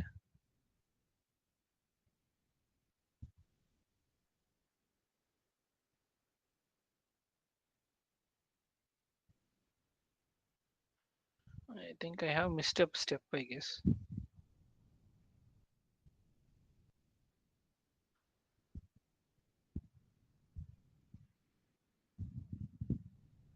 It has been not properly validated. So maybe I'll run the validation and process again. So meanwhile, so these are like a generating a model and defining a sequence layer, and we are going it. So next step, sorry, what I will say is like how we will be taking up a Twitter data, that is real time analytics can be made. So for this real time Twitter data, so this is basically for inferencing. We should be very clear. For training, we should have a larger number of data. So this large number of data can be taken from a pre data available source, or from a web scraping that has been done with a enormous number of data. So like as I said, we can take some Kaggle, or we can take some uh, Tweety data source, or some open source data. So this can be taken and this can be handled. So wherein once after the model is getting trained, and once after training is done, we will be going with real time analytics. So for real time analytics, I will be using a library called tweepy. So this tweepy, what it will do is like it will fetch me a data from Twitter, and it helps us in making some real time analytics. Like either in terms of a sentimental analysis, we can go with the sentiment analysis, and we can extract the final information, like whether it is a positive or negative or whatever may be cases. So how to access this Twitter data in real time? So for this, we should open a portal called X Developer Console. So it will be like this. So developer.twitter.com. So you can use this, and this developer portal, you have this dashboard. So in the dashboard, each and everyone can sign up with this with either, if you have a Twitter account, you can sign up, or you can go with your Google account and you can sign up. And once after sign up is done, you will be getting a dashboard like this. And in this dashboard, we should be able to see an like either, if I have a project default, I can see the default project. You can see here, that is I am using right now the free tier resource.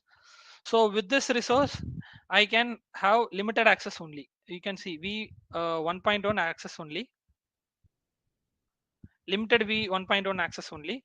And for v2 access I have. So these are like the newest 10 points. So in the newest 10 points, uh, since from Twitter it has been updated to X, and due to this pricing, so the right now recently the pricing and terms has been changed out. So previously, before an year, we are working with this free tier, but right now if you need to use this TweePy, there are some limitations, like you can check, you can authenticate, and you can post any tweets to it. It is only accessible to this area only. Right now for read access, the access is forbidden. Why? Because right now this is like they are charging it. That is, Twitter is asking to upgrade us with the developer mode. Basically, you can using a basic package, or you can go with the premier package based on the conditions and based on the amount of usage that we are trying to make. So if we need post or read access, and we need to change the endpoints, so for endpoint upgradation you need to upgrade your tweet account. So this is the procedure to set up. So here you can see keys and tokens. Basically, to access the TweePy project and to go with the TweePy settings, you need these tokens, that is consumer keys, authentication tokens. This consumer keys will generate me API key and secret token, whereas this authentication token will also generate me access tokens and access secret keys. Here you can see I can't change any data, or I can't edit anything. Okay, so it is like a read only premises. With the read only premises, I have only limited access to check, auth, and post. So this is how I will be creating the tokens. So if I plus regenerate, I can get the tokens. How my tokens will be like? So this is how my tokens will look like. So this is my consumer key and my token. So once after this tokens are being generated, I need to import this TweePy library. And once after this TweePy library is being imported, this is how I need to handle it. Auth handler, that is user handler. I need to give my consumer key, token, and everything. Next I will be creating the API object. API object is nothing but communicating between my program and my Twitter developer console. So here I have a search in terms of an hashtag. So I will be giving in some hashtags and I will be checking out, and finally I will be getting some tweets.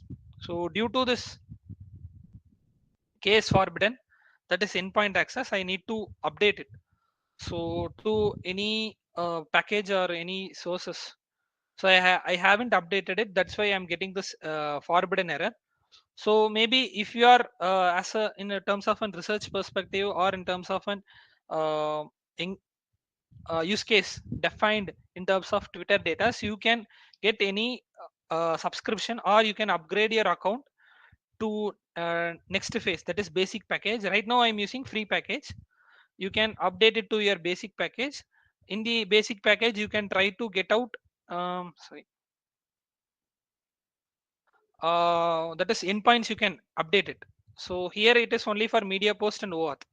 So you can update it to read the data and fetch the informations, and you can have different endpoints. Here you can see like you may need a different access level. That's what I have said you.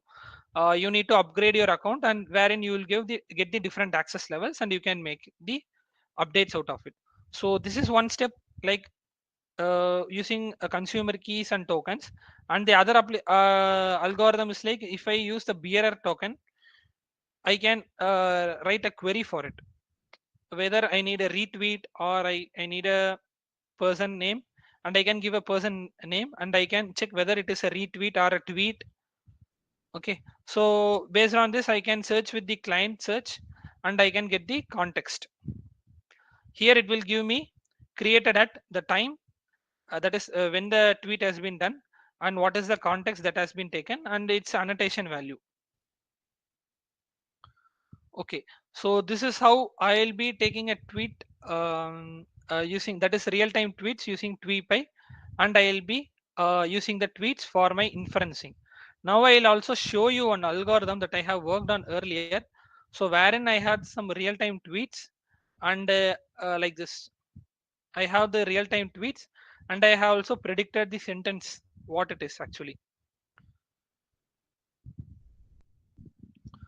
So here I can show you examples for graph, for plotly, and for sentimental analysis. So this is basically nothing but a sentimental analysis.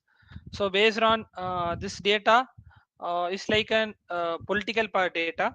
So wherein how the government is ruling and how the government is performing. So based on those data we have taken this, and we are processing this. Finally we are predicting based on the real time tweets, we are predicting what is the sentiment actually, how the person is expressing their thoughts and views out of it. So like, let us start here. Basic tweet py I have used for accessing my Twitter real time data, that is the Twitter API. Next here what we have is regex for removing non-letter characters. So if I have any non-letter characters, like in case of it can be like an exclamatory marks or something else, I can use it. Here you can see I am downloading stop words from NLTK. So basically using the NLTK you can download your stop words and packages. So this is for English stop words. So here I am taking the corpus, that is stop words corpus, and I am doing the stemming process here. You can see here stemming nltk.stem. I have used parter stemmer here. So how I'm building my model is basically using an LSTM algorithm. I'll show how the LSTM algorithm I have taken and I have built the model. So here also I have taken Seaborn. So Seaborn is also for plotting. Matplot is also for data plotting, data visualization. So what is the difference is like in Seaborn you can have the heat map, and you can have this histogram maps, everything. Whereas in Matplot it will be restricted to some bar chart, pie chart, plot chart. Plotly is also taken. The Plotly I have taken for uh, plotting my model, that is a model architecture. Also I can use this Plotly for some bar plots and everything that I can use. So these three are like plotting functions. Now next I have taken the data, that is Twitter data, and here you can see Twitter sentiments. So I have taken multiple sentimental analysis data and forming a model. So one basic thing what we have seen is like, previously we have taken only one data and we have trained the model, but right now I am taking up different tweets. In each and every tweets there will be sentimental analysis done, and I am all clubbing together and forming a single model. So this is my use case here.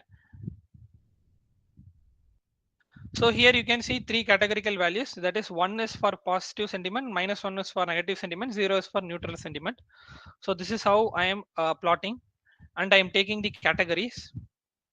So I am here taking almost up to four different tweet sentiment data: Twitter data, Apple Twitter sentiment data, final sentimental data, and tweets. So these four are different areas and different tweets that has been taken. So one will be for um, basic tweets that how the political parties are taking up, and other will be for a particular group of a product, that is an Apple. So where in Apple there will be some opinions that has been taken care. So those data I have taken. So based on those data also I can fetch out the sentiments, that is what is the word that is corresponding to my positive review, negative review, and everything.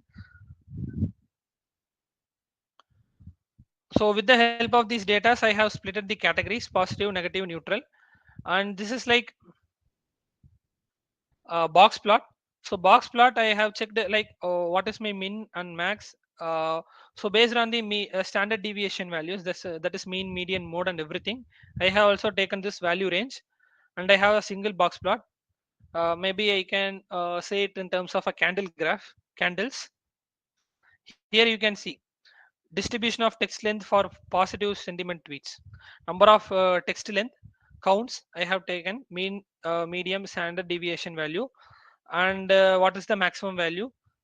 and also percentage of distribution of sentiments, that is based on the text length how much it has been sentiment analysis has been taken, and we have also taken that ratio in terms of standard deviation graph.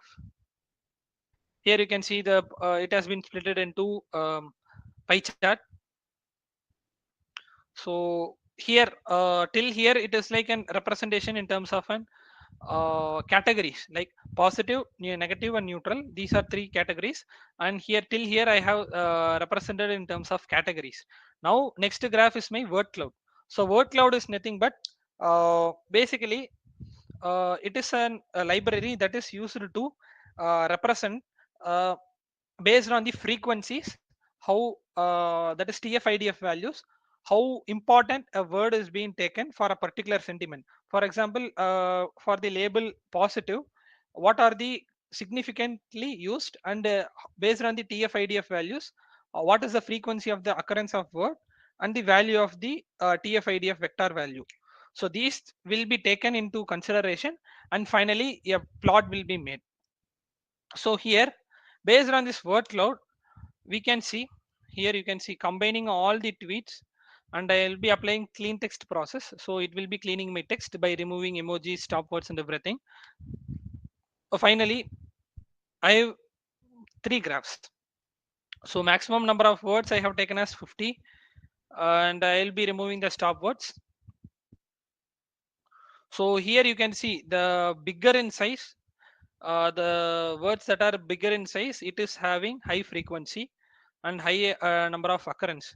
So Modi, Narendra Modi, country, people, you can see highlighted words. So it is being repetitive continuously. So this is like a previous year data which is saying like to the coming election, how the person is being tweeting, how the people or persons response, basically the opinion mining. So how each and everyone are taking this condition, that is for the election, and how they are responding. So these are like some positive sites or positive sentiment words that has been taken, and these are like some mistake like some negatively impacting words, and some are like neutral words. So next is like the tweets to words. So I am taking out a word in a sentence, and I will be making it in terms of a lower case, and I will be taking the original tweet. You can see this is my original tweet, and I have pre-processed it, and I have listed down how my pre-processed text looks like. You can see when like some stop words and the words that has been removed, and Modi promise, this is like stemming process, and I have taken up only the exact word that is only expected for me. So these are now my tokens. So basically with the help of the tokens I will be going with the label encoding, and based on the categories I will be label encoding it. Next process you can see here the count vectorize. So count vectorizer, as it is a function that we have discussed earlier, it vectorizes the text documents to a token, and it will be numbering it. So for my input and processed text, you can see here, for my input and processed text I have a numbers for each and everything. So count vectorizers will take up the numbers, and vectorize the documents, and it will also count the tokens. Count of tokens will be taken from the raw text value. Next I am plotting it. This is like keras, that is before and after padding sequence. Here you can see this is my original word, and after tokenization and padding, this is how it looks like. So it is now converted into numbers. You can see here from text it was converted to numbers, and padding and padding is also taken place, wherein the positioning of the tokens has happened, and after this you can see the zeros. So zeros are like it is like padding.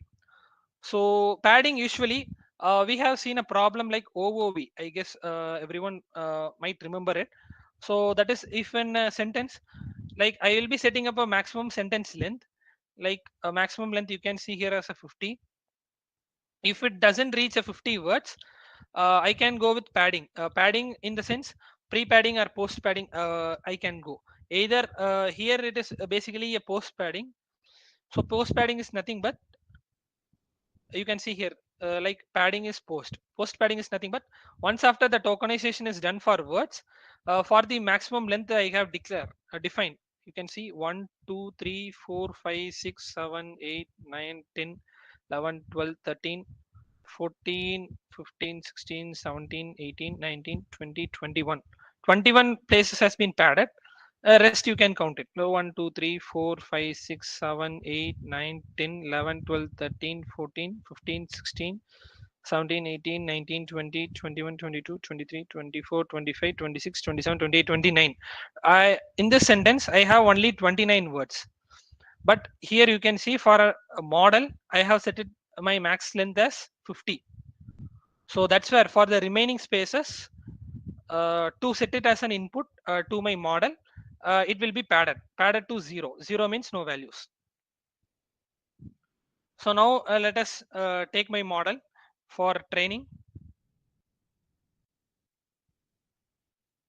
Here we are building up an first layer, and once after this is done, we are taking up an LSTM layer and we are building up.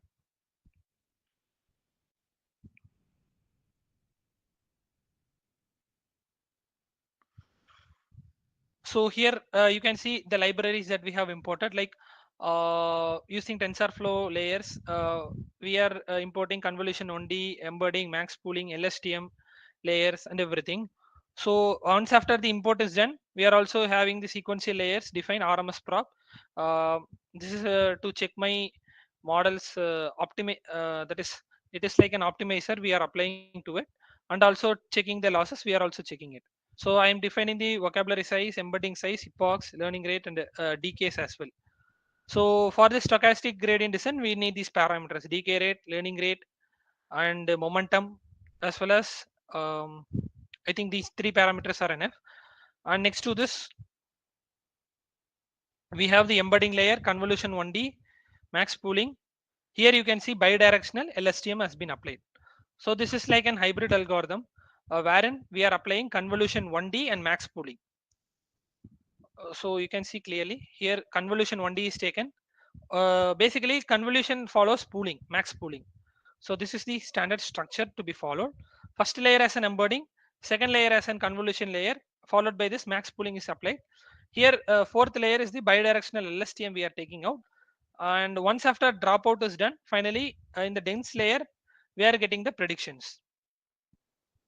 So prediction has been stored in this final layer. So we are compiling the layer with the help of the optimizer as stochastic gradient descent, and we are calculating the categorical entropy loss, cross entropy loss. So this is how my model will get in each and every layers. So first layer, it is taking uh, 1600 the sorry 1 lakh 60,000 parameters, or 160,000 parameters as an first input, that is parameters gets trained. Next after convolution 1D, you can see how much number of parameters that has been taken at each and every layers. First layer will be corresponding to this much number of parameters, and followed by a subsequent layers this much number of parameters can be taken. Finally what it is saying, like total number of parameters that can be trained are 179,939 parameters that can be trained with the help of this network. So maybe this is like a standard network. If you increase the size of the network and embedding size, also vocab size, your number of training parameter size will get higher. So this is like a trial and error. So based on the application and based on the problems that we are trying to figure out, you can increase the size of the trainable parameters, that is training parameter size. This is, since this is being an hybrid algorithm, we are taking convolution 1D and LSTM as an hybrid. And finally we are saving the model in terms of an best model.h5, that is keras file format. Now in between this we have also calculated accuracy, precision, recall, and FN score. So here, once after training is done, based on the epochs, I have set 20 epochs. Once after 20 epochs is done, I am getting my accuracy of my model as 91 percentage and precision value 91 percent. Recall F1 score I am getting, and I am also plotting these values. So based on train validation, I am this is my model accuracy and this is my model loss based on train and validation. So this is my confusion matrix. So basically confusion matrix, what is like, based on testing that is inference data, that is based on validation, how much numbers has been properly classified, that is negative, positive and neutral, three classes we have. And for three classes how it has been properly classified, we can see here. For negative it has been properly classified around 8187 data. And for in the negative data, negative has been classified around 8187. 471 as negative to actual label is neutral, but my machine predicted it as negative. Whereas actual data is positive, where my machine predicted it as negative. 915 data. So this is my confusion matrix. So this is how I will be getting my confusion matrix, actual versus predicted. So here you can see neutral versus neutral, the size is higher. So these are like misclassification. So based on this misclassification only, we are getting the accuracy value as 91 percentage, and we are getting the precision recall scores as well. So next I am taking my model, and here you can see I am predicting it. So here I am loading my model. This is my inferencing part actually. Maybe I can separately show you this part. So maybe if I test it separately, I will be getting the sentiment, whether it is negative or positive or whatever may be. I hate people when they call me early. I can give in some input text.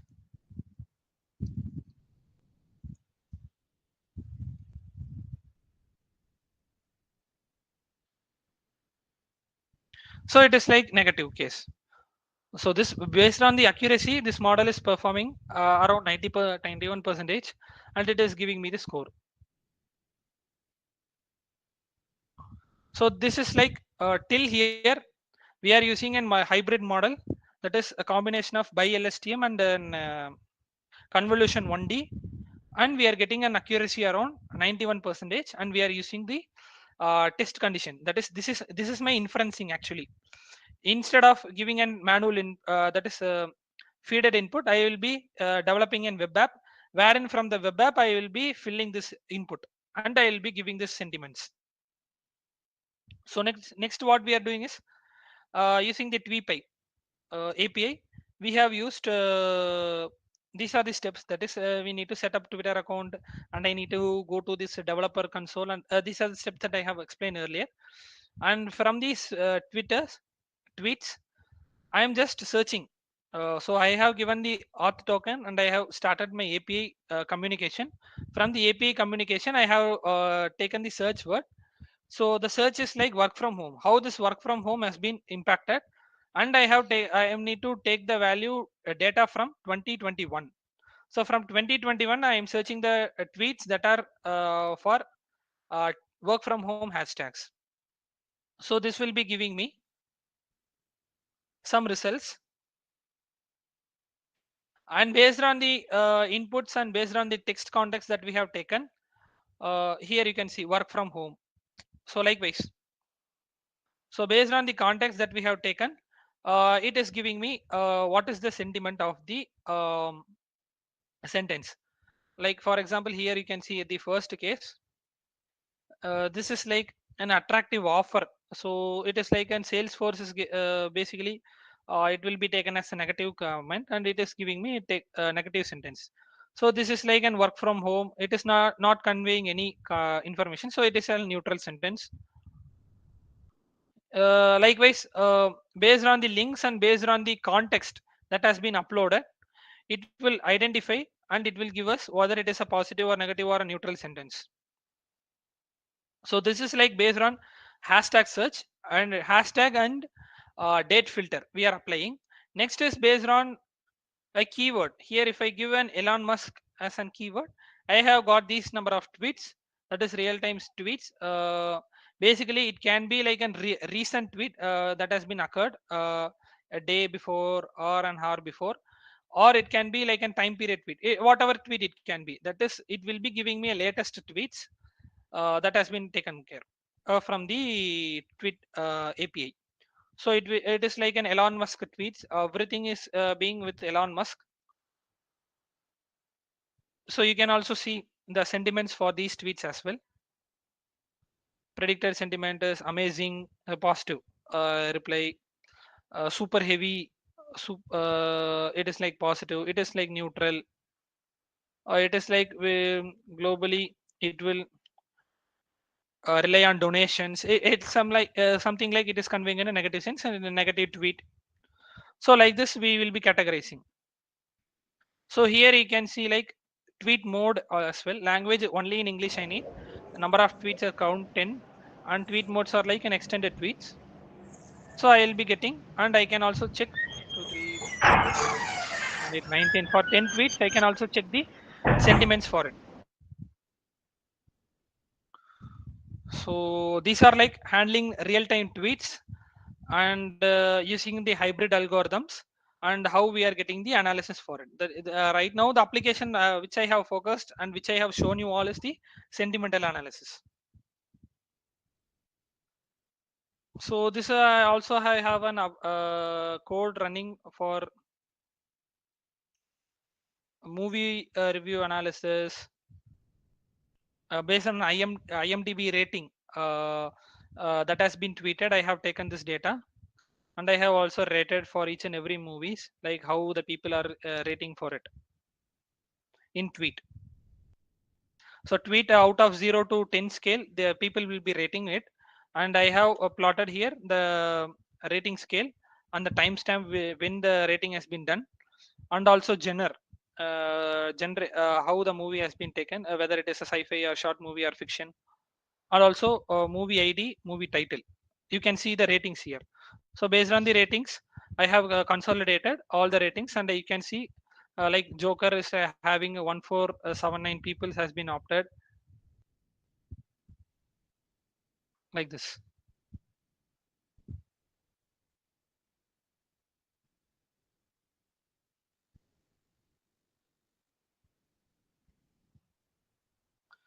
So I think maybe I have given you like an hybrid model overview and movie recommendation or movie rating overview.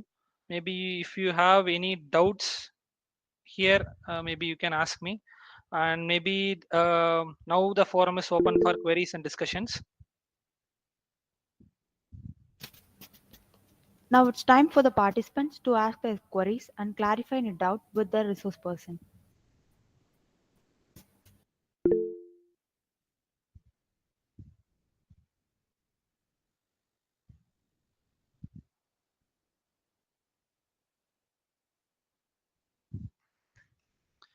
Maybe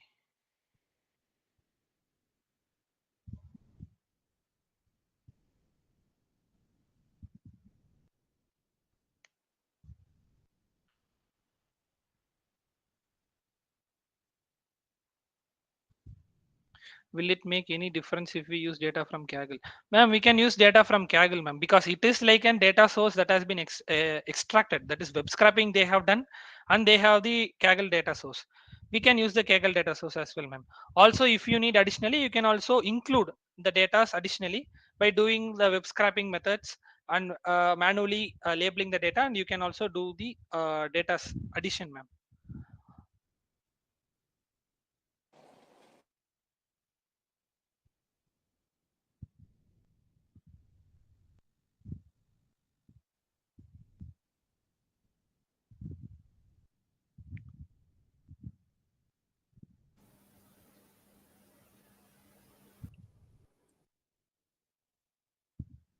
Can these concepts be applied to other data analytics like HR? Yes, it can be applied, ma'am. You can also make some HR analytics as well.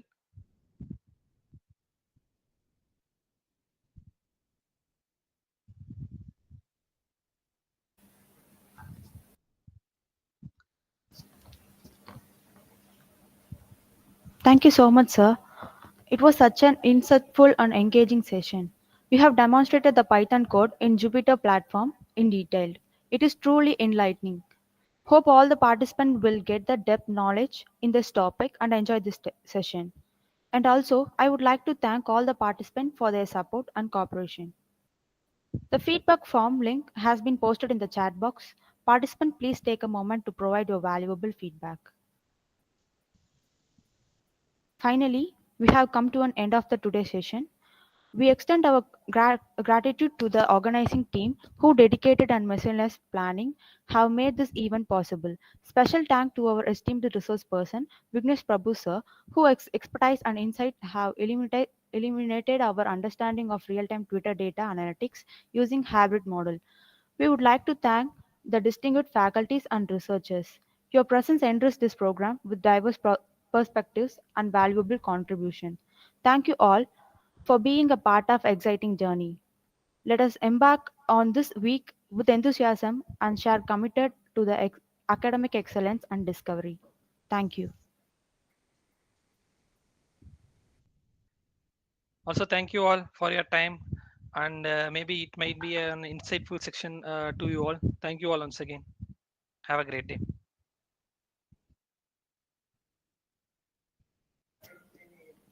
Next session is conducted on tomorrow at 10 a.m.